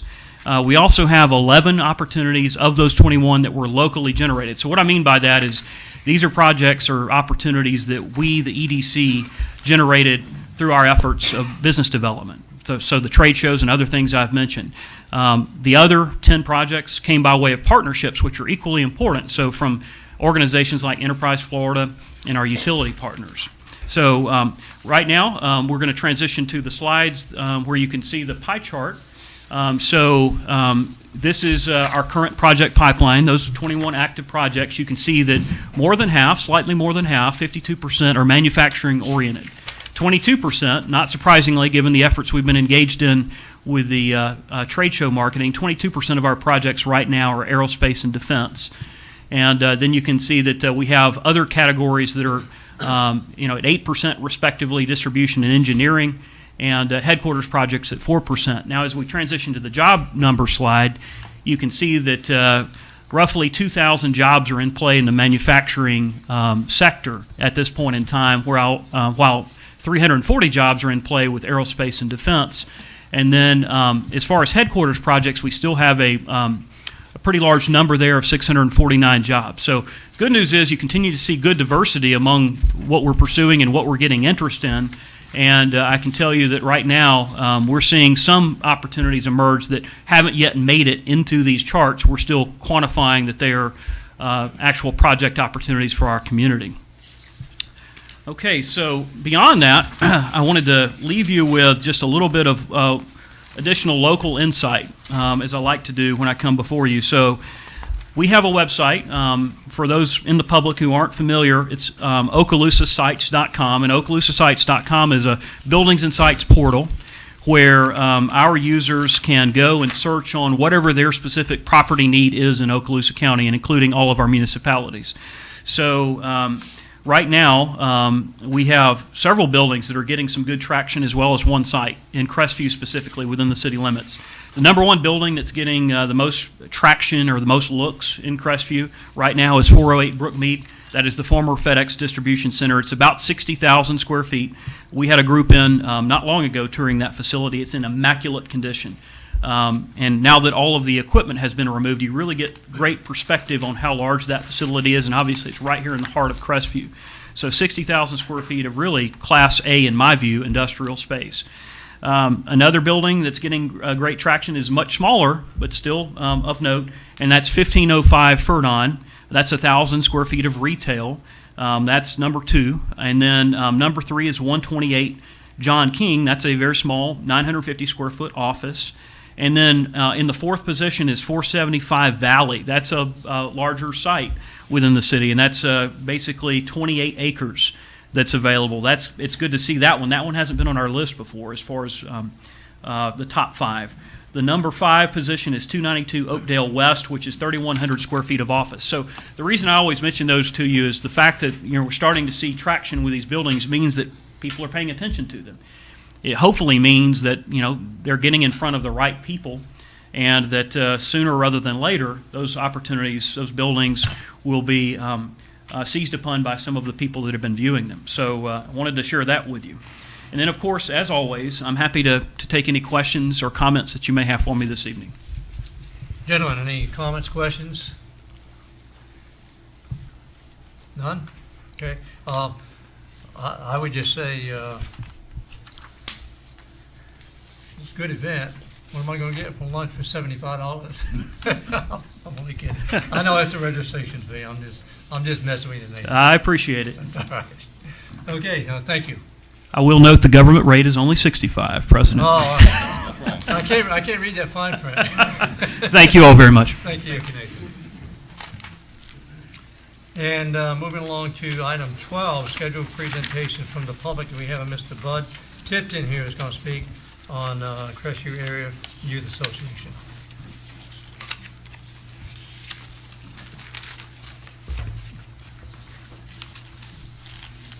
Mr. Tipton, before you begin, I want to say a couple of things, okay? Yes, sir. First of all,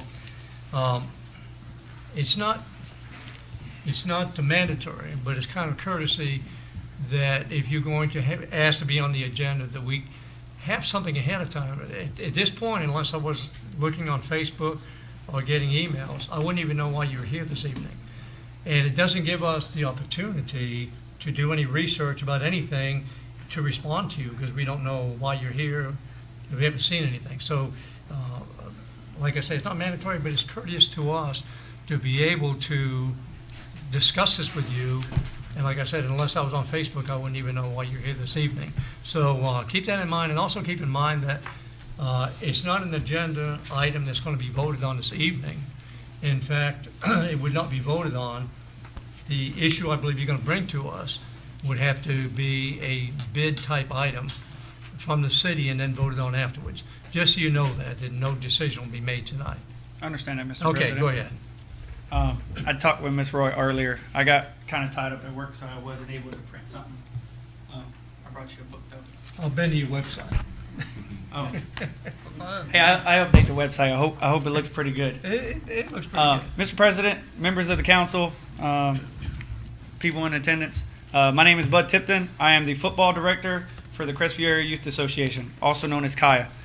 Terry Jackson is my partner in crime. He is the current president of the organization.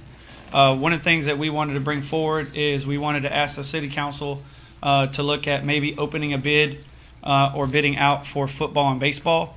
A couple of quick notes on reason we're asking that. We have a numerous amount of parents in the community that thinks that the program could be run a little bit different. First and foremost, we're not trying to take anybody's job. All we're trying to do is provide a safe, fun organization for kids to play sports. The term travel is something you're going to probably hear from a lot of parents out here in the audience. For baseball, I can tell you if we ever did get baseball, it's not going to be a travel, but we do want to see Little League back in the area. Football, we currently play under the PYFA. It does require a little bit of travel. 95% of our games are on this side of 285. We do travel to the other side of 285. Last year we played in Lynn Haven and Freeport. We understand that the area of Crestview is very low income in some areas. We work with Tri-County. We work with local businesses to make sure that everybody is able to play, and we try to make the lowest price possible. One of the things that differ KAYA from the city is we provide you a lot more equipment, and that's what we would like to try to do for baseball as well. Currently, we provide the same helmet, shoulder pads, game jersey, but we also provide practice pants, game socks, and a chin strap to the children. For baseball, we would provide a whole uniform, including pants and socks, with that if we ever got a chance to for that bid. Are there any questions for me? Gentlemen, comments, questions? Mr. Hayes? Yes, sir. Thank you for coming. I did, I'm like our president, I didn't even know what it meant. So I went online and researched it. Plus I got some letters from some citizens who gave me a little more detail. A couple questions. Yes, sir. What is this organization doing now that the city of Crestview is not doing? And its comparison. For football, all of our coaches are USA Football certified. USA Football is endorsed by the NCAA and by the NFL. It reduces injuries by 87%. So having certified coaches on the field makes parents feel a lot safer. All of our equipment, also by USA Football, requires that we replace helmets every 5 years or less, and that shoulder pads get replaced every 8 to 10 years. Currently, I looked at a player today that currently plays in the city. His helmet stamp is 2011. By USA Football rules, that helmet is unsafe for that child. That child's also 11 years old, playing in a lot harder hitting age group than what it is at a 5, 6, or 7 age group level. Now, another question. I know there's a cost factor in this versus what's your cost versus what the city's charging now? So the city's cost currently right now is, I think it's $65 or $60 if you live in the city, $65 if you live outside. Currently, we charge $125. If the council ever decided to go to a bid process, we would do everything in our power to lower that cost to the lowest amount dollar. The way we do that right now is through fundraising and through local sponsorships for local businesses. Most businesses in that book has donated any dollar amount from anywhere from $100 to $250.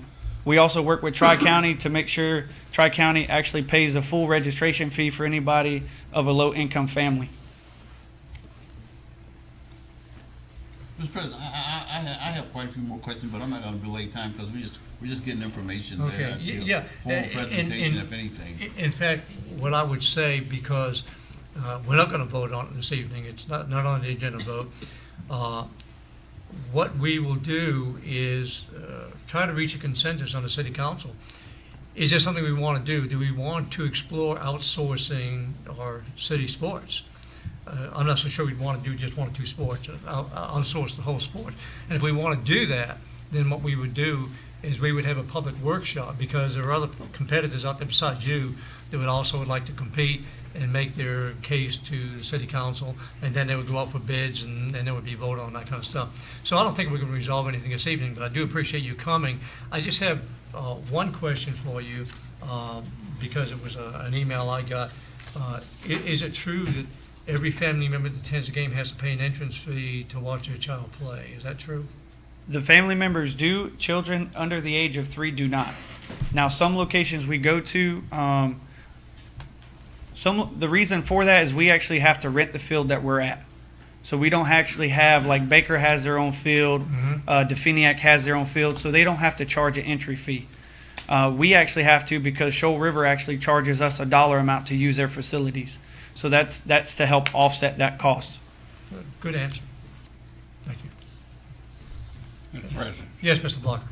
I would like at this time, since I believe that all of this, football, baseball, all of our athletic fields is under your jurisdiction, isn't it, Mr. Steele? I would like your assessment of this organization, if you're at liberty at this time to give us some. No, sir. I don't think it's appropriate with our approach to this, Right, that's and what it I'm going getting to at. be a bid item. I don't think that it's appropriate for me to do that. I agree with you. I think we need to schedule a workshop if we're going to go out for bids and that kind of stuff, and not Yes, sir. try to make any opinion at this point. Did I understand you to say age under 3? No, come on. For playing, Mr. Blocker, The or for age, you just made a statement. No, children age under 3. ages under 3 and under get into gate free.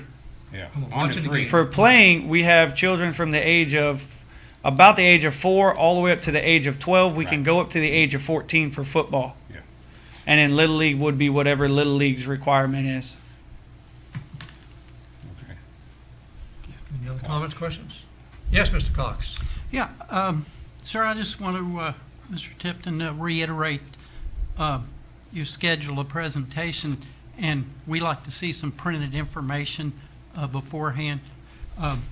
Excuse me, but till this morning, I had to check on what CAYA even meant. You know, I get a half a dozen emails, and nobody spelled that out. Also, you referenced PYFA, and I don't know what that means. So, you know, appreciate your presentation, but I think we'd like to have a little bit more basic information. So, what is your goal and objective?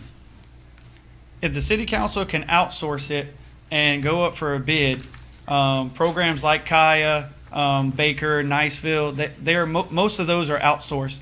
So my goal is to actually provide a safer, fun environment for the kids. I want to be able to provide full uniform for the kids at a very low cost. We want to be able to provide the safest equipment around, and we want to make sure that the kids have fun and actually learn. We want to set up like a feeder system so that the high school and middle school actually gets good quality athletes. And that's from talking with Coach Hatton, Coach Gillis at the middle school. That's what they want to see as well. Mr. President, Yes, Mr. Hayes. I think. Let's the not gentleman- belabor this because I Yeah. think we're going to end up going to a I think the workshop. But go ahead. gentleman will wait, but like, that's why I was gonna suggest that. We have limited information on this, so maybe you might wanna suggest Yeah, a what I'm workshop gonna do- if they decide to do that. Thank you for your presentation, and then I'm going to ask the council members if this is a topic you want Ms. Teresa to schedule for us to discuss, whether the city wants to even look into outsourcing the recreation program in Crestview. If it's something you want to do, we'll set up a workshop, and if we have no interest, then we won't do that. So I think it would behoove us to look at it. I don't think it would hurt to look at it either. I agree. Okay, let's get together and set a date, we'll have a workshop, and we'll have you back then, and we'll bring other people back in, and we'll hear pros, cons, and whatever. Yes, sir. Okay? Thank you very much. Thank you, appreciate it.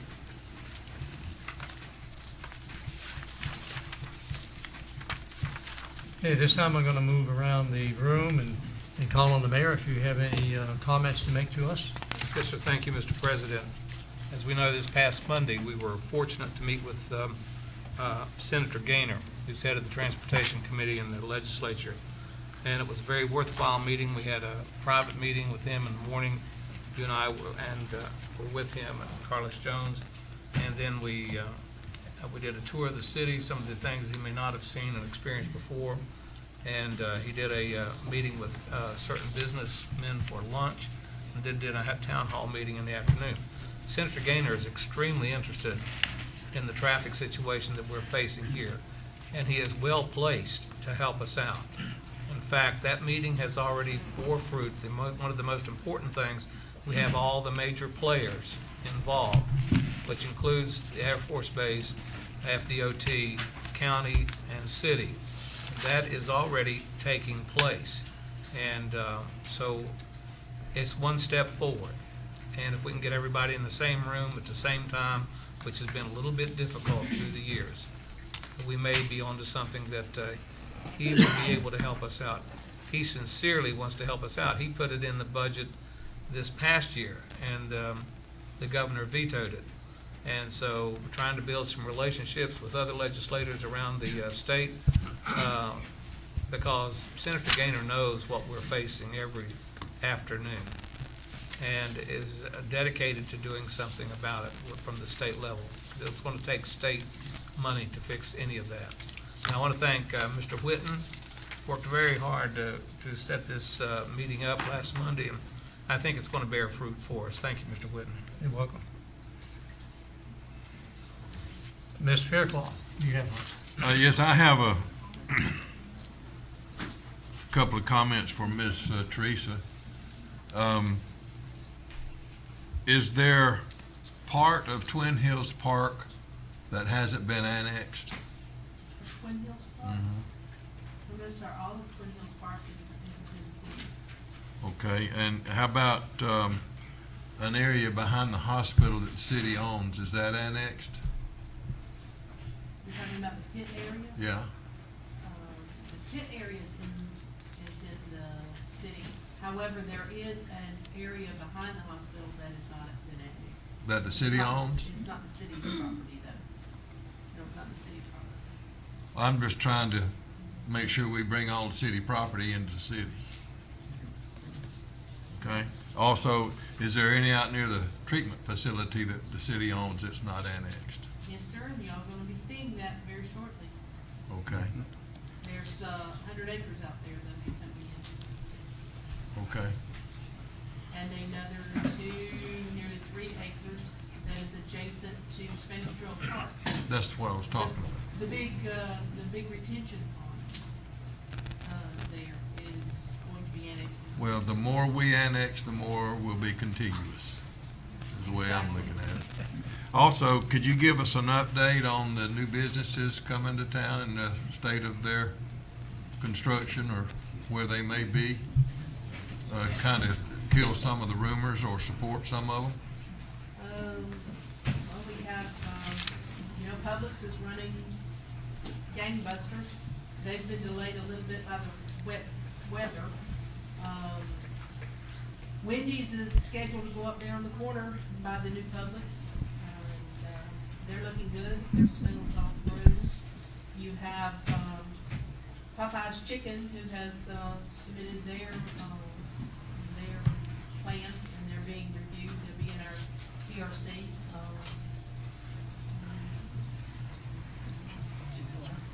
The transportation issue with Chick-fil-A has been resolved, correct? As of today. As of Okay, 'cause today, that's the yes, rumor sir, that we as need to of quelch. today. That I was was- a little, I was wondering, we got the data today, but I wasn't sure if Public Service had finished reviewing the analysis yet. We won't get Yes. run out of town if that doesn't go up. Well, they said as soon as it was approved, the traffic analysis they sent today, as soon as, that it had been approved, they will be submitting their final plans. That was the elephant in the room I wanted to know. Well, we've got, we discussed with a gentleman on Thursday, it's not a business, but it's, 350 apartments over near the Spring Creek Apartments. It's the next, a portion of the next 40 acres there north of it. They discussed, that and have preliminary plans for that 350 apartments there. We have, of course, we're working with Walmart out there on Bridgeburg Road. And I think the, plans are pretty much tight on that, isn't it? Ours are. So it's looking, What is the annex schedule on Walmart? they will be, if you'll remember, there's been several bits of negotiation with that. Mhm. It will be upon completion of the building and the transfer of the property to Walmart. And that is in the written, that is written? That's written. Okay. And this, They don't have title to the real estate yet. this is how our our lost revenue is going to work. The more we broaden our tax base, the better off we'll be in revenue. Yeah. Thank you. Mr. Hayes? Yes, Mr. President, short and quick, four of us will be attending the Florida League of Cities Conference, starting for some Wednesday and some Thursday, going through Saturday. Here, we as city representatives will meet with all other state representatives from every city in the state of Florida, 432 cities. We'll be discussing businesses, things that affect the state youth as a citizen. We're down there to learn. There's all type of people down there with numerous information. When we come back, we'll be able to present to you, each one of us will be signed because there's classes going on all the time, everywhere. But hopefully our president will get together and they'll sign different things, so we'll be attaching to that. Also, I'm on the nominating committee, so I'll be one of the people who will be making a representative who's going to be our state president in 2 years. Also, things that are coming before the legislator, our legislative body, we discussed them. I sit on one of the committees for that. So what we do is submit to them things that we support, things that the bills that we support. They have some things that we don't support. We make it known as a state body. You're mighty with voices. If we go there as just the four of us representing one city, where I can get with 432 cities, which each one of them have at least 5 to 9 members or maybe more, you're a unified body and you speak for the state. We're looking out for the citizens. Some people might not like what I'm about to say, but it's true in my opinion. We have some people in Tallahassee down there don't know what's going on. They're trying to take over your cities, whether you believe it or not. And I'm not saying all of them. We have some great ones in here looking out for us. But that's what you're paying. Well, you're not paying. You're giving us a little bit of money for that. But we're here to represent you. That's why we're making this trip down there. It's not like a vacation trip where they say, oh, come on, we're going to pay you to take a vacation. No, we're busy, and Mr. Blocker will tell you for sure. We're busy sometime from 7 o'clock until 6. Right. Just going from one class to moving somewhere, moving here. Our president and I will be going to a marijuana class. Not how to use it. Not that to find out about the laws that are affecting marijuana and how it will affect Crestview if we decide to go into that phase of it. So without the knowledge of what you can and what you can't do, we can get in a bunch of trouble. And I know you don't want your tax dollars paying for lawsuits. So that's why we try to get out and get informed and get as much knowledge as we can. One other thing I like to say, and this is just for our general public. If you don't understand something about how our city runs, give one of us a call, please. And I say that because I've seen some things that I think are erroneous, and that's just people have a misconception. But if you, that's what all the people over there, they're here for the information.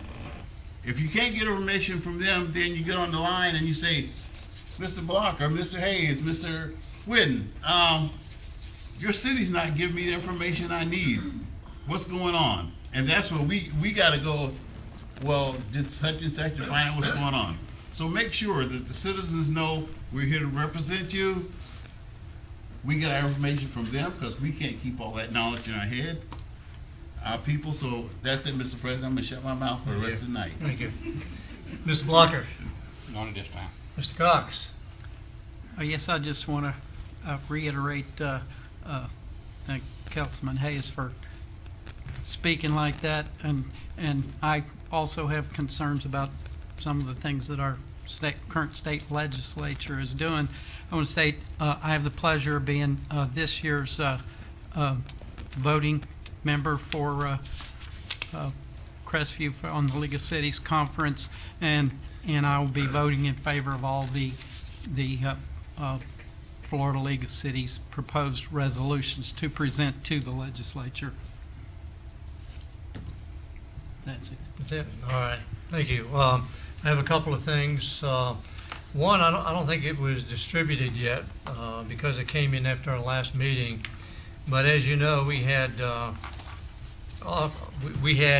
asked Mr. Studer to go ahead and fulfill his offer to us to do a survey in the city, and the mayor did receive a response near the end of July, in which he said, if your goal is, as you described it, community services, then basically we don't want to be involved in that. They want to be involved in they want to be involved with the surveying the government and all that kind of stuff, which we have something going on right now. And so he said at this time, they wouldn't be able to address that in the survey, and so they said that they're going to bow out, they're not going to do the survey. Second thing I have is our local representative, Mel Ponder, is having what he's calling Okaloosa County Legislative Delegation meeting on the 5th of September at 5:30 p.m. Now, the last delegation, the Northwest Florida delegation, this council went in front of them and begged for money. They sent me there, and I had to close my eyes and put my hand out. And the thing is, Senator Gaynor came through. He got us $1.75 million to work on a road project, and then, like the mayor said, the governor lined through it, so we didn't get it.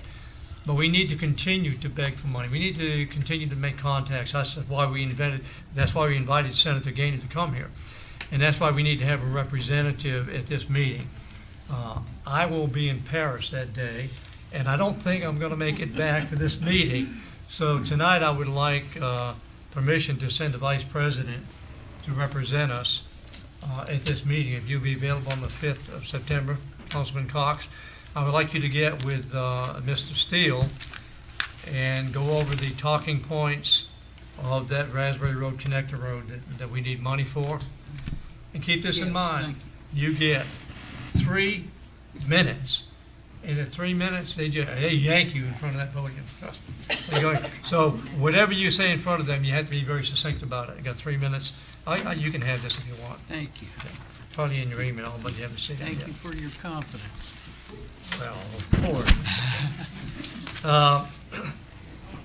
And the only thing I would say is that I consider Senator Gaynor's visit a very big plus for the city. When he talked to me and the mayor and Mr. Steele's representative, we talked about nothing but transportation. Then we took him on the roads, transportation.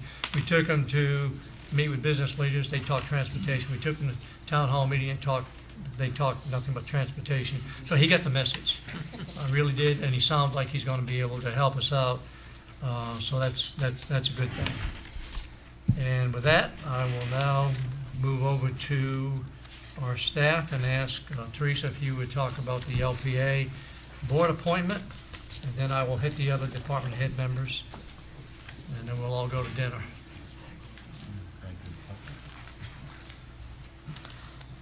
We'll make it very quick. Just wanted to sort of express, especially since we have a full audience, exactly what our Planning and Zoning Board does. You actually have a planning board that works with a zoning board and becomes your P&Z board. They are also known as your local planning agent because it's mandated by the state that you have a local planning agent, which is an LPA. Your P&Z also functions as your LDRC, which is your Land Development Regulation Commission. So the appointee that will be coming on board, the P&Z, the LPA, and the LDRC, will have the responsibility of the management and updating of our comp plan, our land development regulations. They also function and have the duties of reviewing and considering zoning changes, subdivision of property, and any additions to our regulations within our Chapter 102 and development regulations of our code, which is going to be very important since we shall begin bringing our revised Chapter 102 to the LPA in order to prepare it for the board in the fall. So with that, I turn it over to you. We have Councilman Cox. Yes, thank you, Teresa. I just want to reiterate, the LPA board serves a vitally important function for this city, and board members serve without remuneration, and they're charged with being knowledgeable in building codes, building and zoning codes. And that book is 4 or 5 inches thick. So it takes a while to properly prepare for meetings and be prepared to make informed decisions. With that being said, I would like to hereby appoint Mr. Matt Gates to fill the remainder of the term previously held by Robert Carroll as a voting member of the Planning and Zoning Board, which also serves as a local planning agency and Land Development Regulation Commission. Does that require a vote? He appoints them? He appoints them. Yeah, that's it. Vote. I don't think we have to vote on it. Just appoints them, right? It's normally just appointed. Yeah, that's it. I would just like to make a comment, and that is, Yeah. Mr. Gates has been actively involved in the community, very actively involved, and I think that'd be a great choice, so that's good. Mr. President, Yes, one quick comment. There's 2 Matt Gates in Florida now. Spelled differently. Spelled different, but make sure if you're addressing this Gates, that you know which one you're saying. I saw today he got Yeah, I saw that. something this morning from somebody who thought he was somebody else. Yeah. And a good thing it was, they didn't jump. They were pretty close to the line. Couldn't tell them something, but wrong Gates. Okay, let me, Mr. Steele, you have anything for us tonight? Nothing, Mr. President, thank you. Actually, I think you do. What's that? A little bit about the meeting this afternoon we had. Well, Did you forget already? no, I didn't forget. I just You don't have to go into We- detail, but we're making progress. we where? are, and I'll provide an update. Mr. Witten, through his efforts and some of ours, we're able now to finally meet in person the owners of Crestview Corners. The new owners. The new owners. And what that does for us, it gives us tremendous hope and confidence that we now will get the easement through there to complete that project. Praise the Lord. It's been almost, what, 3 Close to years 3 now, years. working on that. And with that one group of property owners changing hands, changing ownership, foreclosures and everything, for us to make it to this point. And we finally today in our meeting, we get some confidence that we will be able to finish that project. So it is a bit of good news, so I share that gratefully. Thank you. Chief? Yeah, got some preliminary numbers in this afternoon and comparing the crime rate from the same period, the first 6 months of 16, the first 6 months of 17 was showing a slight decrease in our crime. We did show some slight increases in vehicle burglaries and vehicle thefts, so please lock your cars, take your belongings. That's where they're getting them. The keys are left in the cars and the cars are left unlocked. How about vehicle accidents? It seems like they're really on the rise. Oh, yeah, they are. Yeah. They are. Which you don't control, but I No. mean, you Yeah, see the we stats. do investigate it. That takes up a very large portion of our time. I'm sure it does. Thank you. Thank you. Ray? Nothing, but thank you. Chief? Nothing at this time, sir. Okay, Teresa, you said enough? No, do you have anything else? Nothing else? Okay, Madam Clerk? No, sir. Mr. Holly? All right, I'm going to now open it up to the floor, the audience. Anybody would like to address anything to the city council, please come forward, identify yourself, and we'll give you 3 minutes. So the question then, if I have two topics, do I get 6 minutes? Or two separate topics? Yes, no? Talk fast. Okay, so Melissa Simpson, 1194 Sioux Circle. So for 2016, I paid my taxes at $4,534.17. Of that, $1,808.07 went to local and state school tax. This past week, my 4-year-old started VPK, and my 5-year-old started preschool, or not preschool, kindergarten. And I want to share with you the list that I received.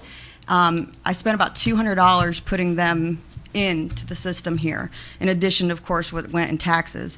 So this was the requirement for kindergarten. 3 packages of glue sticks, 3 4-ounce bottles of Elmer's glue, 5 24-count Crayola crayons, 2 packages of Ticonderoga, whatever, pencils, 1 pair of scissors, 1 package of washable markers, broad tip, 1 package of colored pencils, 1 pair of headphones, 1 complete change of clothes, that's something else, okay, 1 pack of dry erase markers, 1 composition book, 3 prong folders, 1 blue, 1 red, 1 yellow. Then when I got there, I also received notification that we would also need to have once a month, our child would be put into a rotation for food. So we would have to provide a snack for about 15 students. Then when I got to my VPK class, the original list they issued was, and everybody has backpacks and towels, but plastic 2-pocket folder, blunt scissors, 1-inch plastic flexible 3-ring binder, 2 packages of 24-count regular size crayons, 2 packages of 3-count glue sticks, 1 package of 12-count colored pencils, 2 bottles of glue, 1 ream of copy paper, 1 package of color construction paper, 1 package of number 2 pencils, 1 box of Kleenex, 2 packages of disinfectant wipes, 1 package of baby wipes, and 1 large hand sanitizer. Then when I got there, I also received another request for, let me get to the right paper, an additional spiral notebook and a plastic pencil box. Then I also received notification that once a month we would be required to bring in a snack to feed 20 children. Then I also received a document, and I will read this, I won't say what school it is. In this tough economy, funding for classroom supplies is growing increasingly scarce. Even in good times, K through 12 public school teachers can easily dole out $500 to $1,000 of their own money a year for supplies. And as school budgets continue to tighten, that figure could escalate. We are starting a new program to help defray some of those costs. You can now adopt a classroom, make a tax deductible donation. So I'm not actually bringing this to you as a complaint and want you to fix it. I know that you don't have control over it. I know the principals don't have control over it. What I wanted to present was for people here to hear this, for you to hear what we're having to show up and bring, the cost that we have to, put into the kids. Obviously, the schools, the teachers are not getting what they need. So when you have meetings with county representatives, or if you go to state meetings and have the opportunity from an educational standpoint to speak to someone, I hope that you will keep that in mind. We will, Teresa, thank you. Melissa, thank you. All right, so that's the first one. Okay, Now I what do I'd have like another you to do comment. is have a seat, and if no one else wants to come up, we'll let you come up for a separate topic, because I want to make sure everybody has a chance. Anybody else like to address the council? Yes, sir. My name is Fred Spears. I was actually probably one of the few people that was actually born here in Crestview. I was born at the old Ensor Hospital. I've been here all my life. I wanted to just say a little bit. I also got an email and a telephone call yesterday about the meeting that these gentlemen presented. I'm not here to present anything other than about 40 years ago, the city, we had a group called CARA, Crestview Area Recreation Association. And I was a founding member.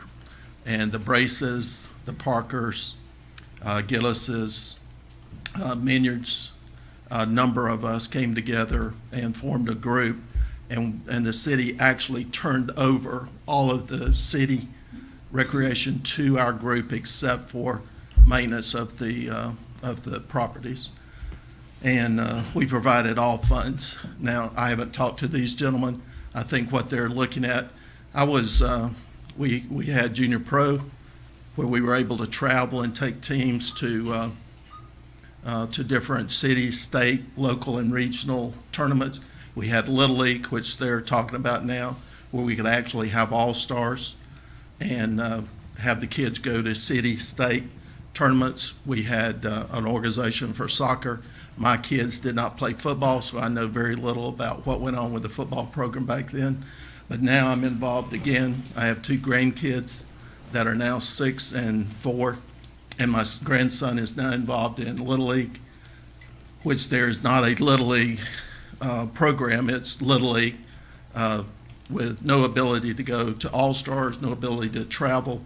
At 6 years old, he's already been playing 3 years in T-ball and has not been able to be on a all-star team yet. There's no affiliation with Little League whatsoever. So, I'm telling you all this, that you need really to consider having a public hearing and hear more about, I'm planning on getting with these guys and find out what their plans are, because there really needs to be more recreation and more things for the kids than what we have in our city now.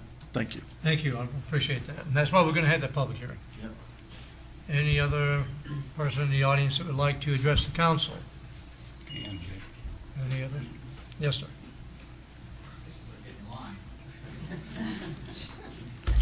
My name's Travis Parker, 2113 Haygood Loop. I'm here in support of the city program. I've been here 40 years, lived here all my life. Mr. Spears was one of my coaches.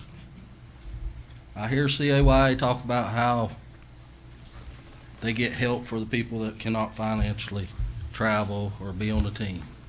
Are they going to take their parents with them, their children? Are they going to pay for them to enter the games? Right now, the city program offers a great benefit to these kids and parents that are unable to do those things. I've coached there for years. I have 13 kids on my team. 13 kids on my football team this year. All 13 kids will be starters on my football team this year. I'm not 100% certain, but I think Kai has 20 to 30 kids on the team. I don't know how many of those will play for that price. I don't know how many of those parents will be able to travel to Freeport, Panama City for that price. I'm just saying, the city of Crestview has a good organization. There are plenty of things that can be improved on. There's no doubt about that, but every organization can be improved on. I have no doubt about that. But the opinions of some are not the opinions of all. There are plenty of people still in this city that enjoy this program. They know about Kaya. If they wanted to play for Kaya, they'd play for Kaya. I've known about Kaya. If I wanted my children in Kaya, they would be in Kaya. I'm perfectly satisfied with the city program and how it's run and what's going on. There can be things that improve. That's what I think we need to work on. What do we need to do to improve the program? I don't think outsourcing it's going to be the answer. Thank you. Thank you. Anybody else in the audience like to speak?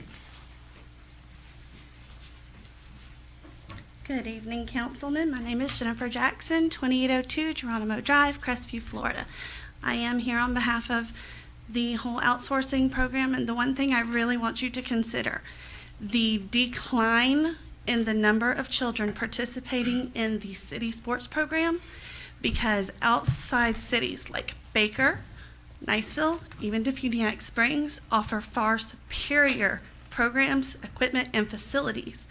And it is a crying shame to me that children that live in Crestview choose to play outside of Crestview. We should want our children playing where they live and having pride in their community and filtering into the middle schools and into the high schools. And that is one of the biggest goals of Kaya, is to keep all the families in Crestview and not losing revenue and families to travel to Baker, Niceville, Defuniak, because there's plenty of people that are disappointed in the city that clearly don't have a problem traveling to play baseball in Baker, in Niceville, and that is where your decline in your football numbers are coming from, and that is one of the issues that we are trying to address. We're not trying to take anything away from anybody. We just want to make an opportunity for all families to have a superior product. Thank you. Hey, Jennifer, thank you. Any other individuals? Yes, ma'am. Good evening. My name is Amy Godinez, and I'm at 6116 Evergreen Parkway, Crestview, Florida. I'm also here just to make a comment about what's going on with the football program and the proposals. I know Kaya is a good organization. I have not personally been involved with them. I've been invited, my children have been invited to play with them. Primarily, we didn't do it because of the travel and the expense. I have a family of 8 children. So City League was perfect for me. The games are always at Twin Hills. They're close. The coaches have been great. And I just want, one thing that I keep hearing is, and it's the Kaya website states that they want to have a high level of competition. And as a mother, I submit that all of my children don't necessarily want to play on a team with a high level of competition. For example, my youngest son is very small for his age, and he just wants to play football. He doesn't necessarily want to play in middle school or high school. He has other interests. But with the city, they allow, and I'm sure Kaya does too, they allow every level of player to play, and our teams are smaller. Our team this year has about 15 players, whereas the Kaya teams, from what I've been told, have about 30 players per team. So there's actually more playing time with the city level, which is great. What else did I have here? As far as, I was speaking to one of the coaches, and I don't know how they would propose to change the program if they took over. Would we be traveling? Would we not be traveling? Because they state they're not a travel team, yet the games are actually up to 79 miles away, which is Lynn Haven, Panama City. And for a family of 4, if you're paying $2 per, mom, dad, maybe 2 kids to get into the games, you have to feed those children. It's going to be a day away from home. That's going to be about $10 per person. The cost of travel for food, for gas, wear and tear on a vehicle, and a lot of people in Crestview that are part of the Crestview City League, yes, they are lower income families. They may not even have a vehicle to get to these games. And even though Kaya's heart's in the right place, they cannot provide transportation and all this funding for another 200 players, which is what we have this, I think 175 players this year, to get to these games. So I think Crestview could improve the program. There's different ways to be creative and get more funding for equipment, but I don't think outsourcing it is the idea, so I would ask the council to consider that at your workshop. It sounds like a great idea. And I'll send a copy of my notes and things that I made today for you all. I didn't know how involved you wanted us to get tonight, but I am for the city of Crestview I think keeping we'll it. see many of you individuals back at our workshop. Yes, sir. That's a good thing. Yeah. Public hearing. Thank you. Thank you. Any other individuals? Ken, you finally want to come down here? All the baseball guys are done up, Doc. I'll let them get there. What now?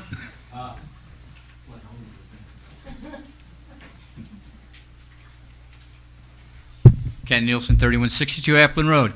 Nathan Sparks did a wonderful presentation, as he always does, promoting the city and talked about great things. But one thing he didn't mention is that we have the Florida Retailer of the Year is from Crestview. Now, you may not know that. You may.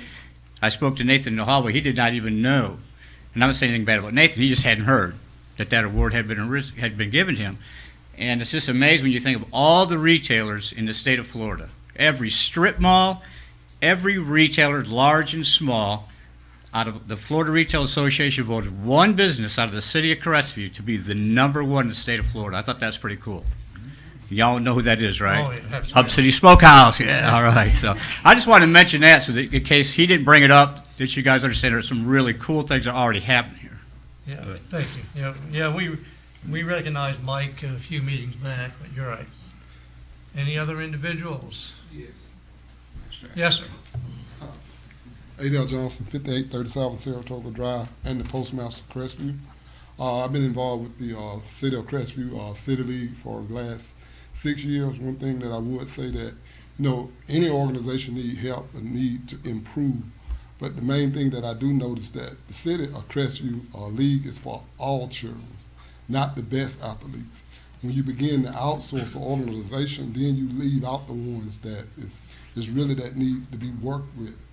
I heard one thing is about stats, about safety and all of that. If we are training the young in the City League, you're going to have some incident because they are not the greatest athletes. But it's not about the greatest athletes in the City League. It's about that every child get a chance to play and participate and train them. And sometimes they get caught up. The Akaya League I have dealt with. I have watched some of their games, supported some of my friends that's been part of Akaya. I have nothing against that organization. I think that every organization is good for something. And they taking those athletes that have came up to the next level, and they training them to be better athletes to reach the city. But I don't think that we should take from the city and outsource things for traveling when we have people right here in the city that we need to develop and show those young men that we care and be a mentor to them. So that's what we'll lose if we outsource our city league. Thank you.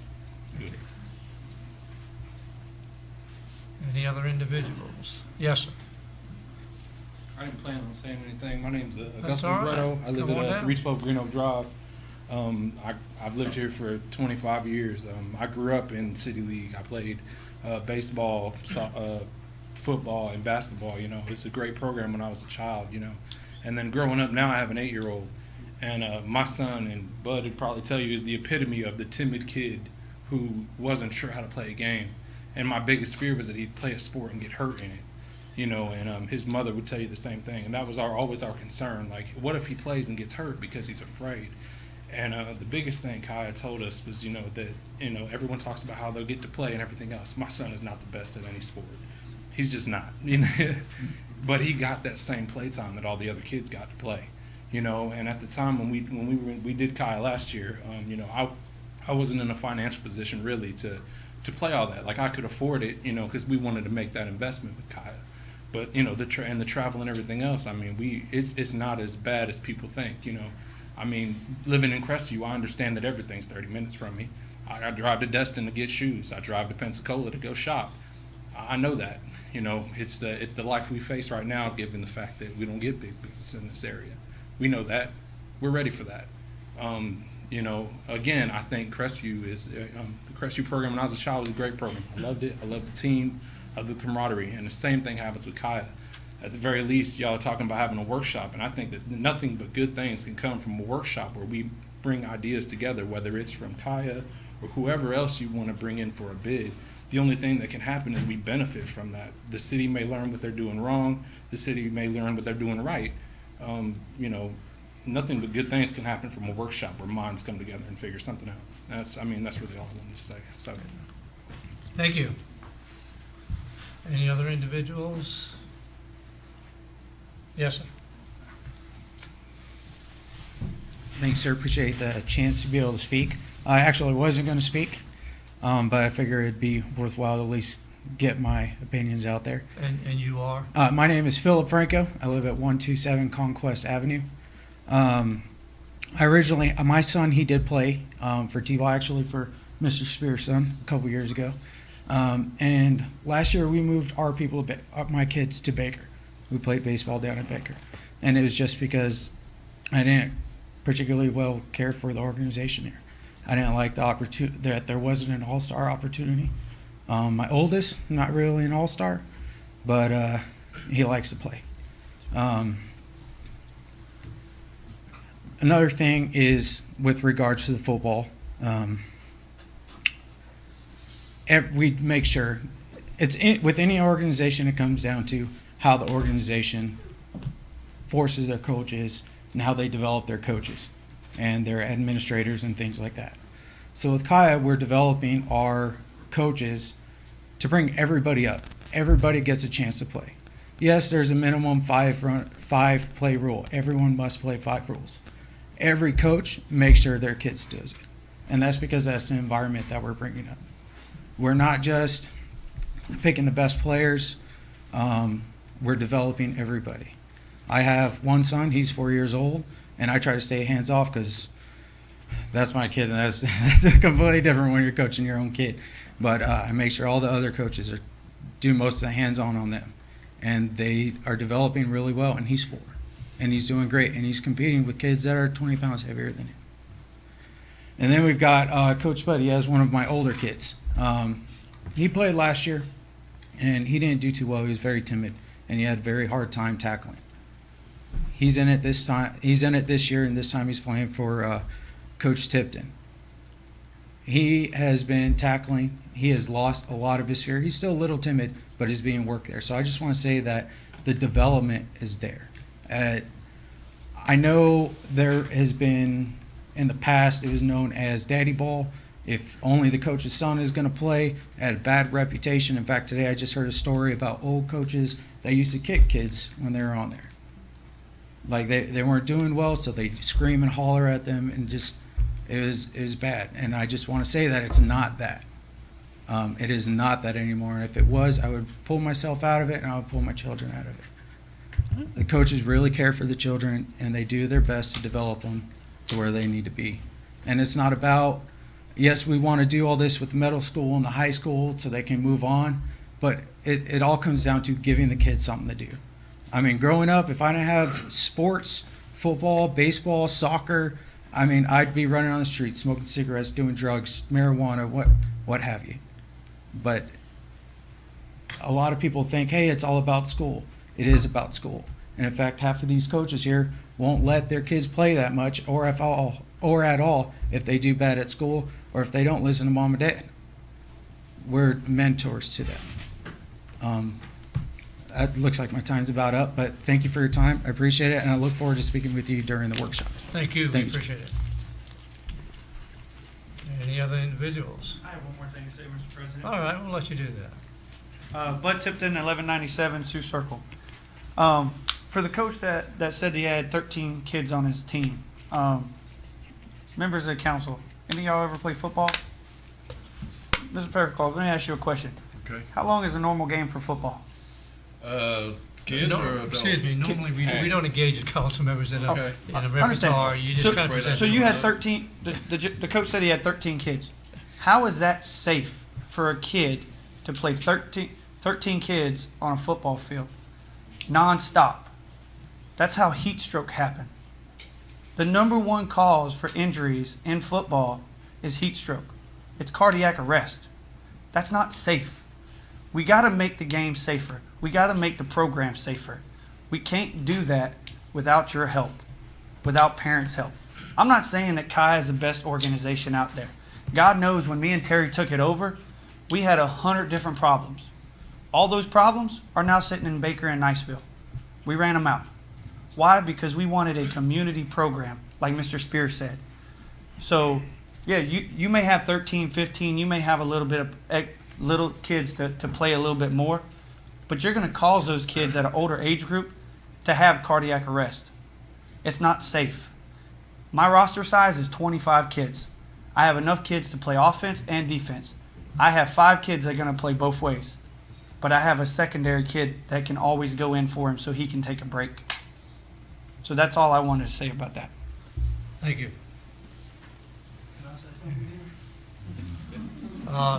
You've already been up here once, so.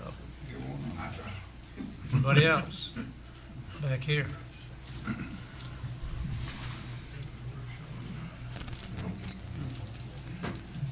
I also wasn't going to say anything. I'm Sandy Kilcrease, and I have Mr. Rayvon Kilcrease's granddaughter here, who Rayvon was a football player back from Crestview High School from the 40s.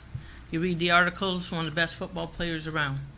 He taught me that his grandchildren need to learn how to play, and they need to just play for the sake of playing.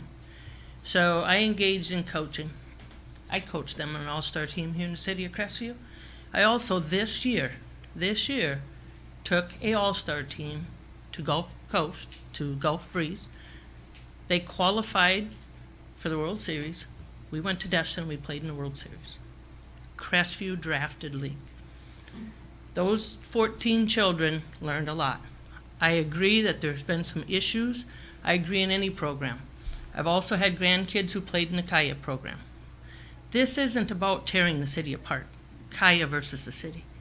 This is about the Development Council bringing in all these businesses, all these more people into town.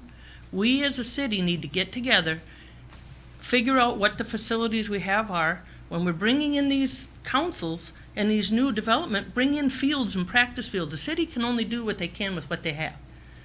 And I know at one point in time we had hundreds of T-ball kids. We only got so many fields to play on. You can only do so much with that. I agree with a lot of things these gentlemen said. Same thing in the city.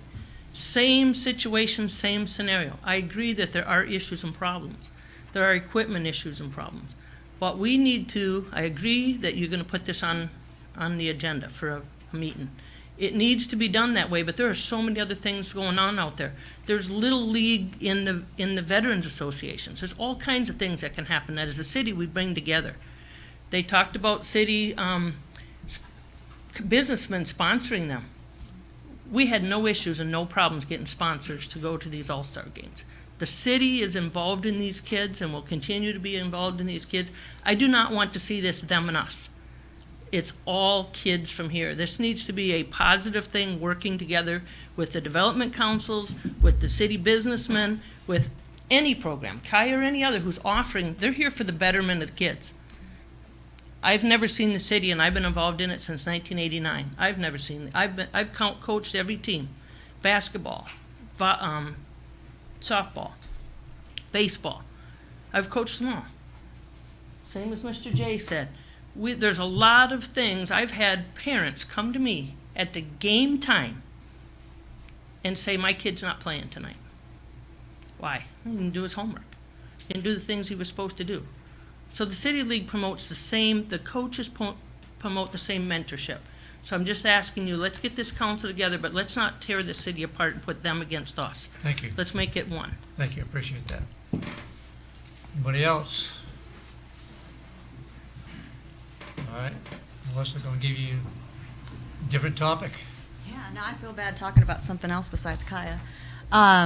So one of the things I wanted to follow up with, I would like to get put on the agenda for this ultimately for next council meeting if possible. After leaving my child's school from dropping her off from the first day, within literally a throw of, baseball's throw away. We're two abandoned houses with the doors wide open, the windows wide open. So one of the things, as soon as I saw that, I left and came into City Hall. I called up and asked for a meeting with the mayor. I would like to actually file for a citywide complaint on the ordinances. And in doing so, I would ask that the city ultimately start around its schools, its elementary schools in particular. It is absolutely unacceptable to have our youngest children literally next to homes that are open and vacant. It's an ordinance that is enforceable. It's a safety issue. All you have to do, if nothing else, is board it up and preventing the children from going inside. So that's something I would like to, like I said, I'll bring that to the city meeting next time and try to continue with that. But I would like to see some support with that and some, I know there's meetings going on and we're trying to do additional, tear down of buildings. That's great. But in the meantime, we need to keep our kids safe until all that happens. And when I see kids walking down the street because we have no sidewalks, well, that's a Florida issue. Nothing we can do about that, I guess. But there are literally vacant, open houses. And I'd like for all of you to go ahead and drive over by Northwood. Go drive over by Southside. Go take a drive around and go look at these houses that are abandoned and improperly being taken care of. But again, they're open to where our youngest children can go in. Our elementary school age children can actually enter these properties at any time while they are walking to school or leaving school. So that is why I'm bringing that to your guys' attention. I would like to see even just the minimum standards of that being enforced. That's it. Thank you. Last request. Anybody out there? All right. Having said that, this meeting is adjourned. Thank you all for coming.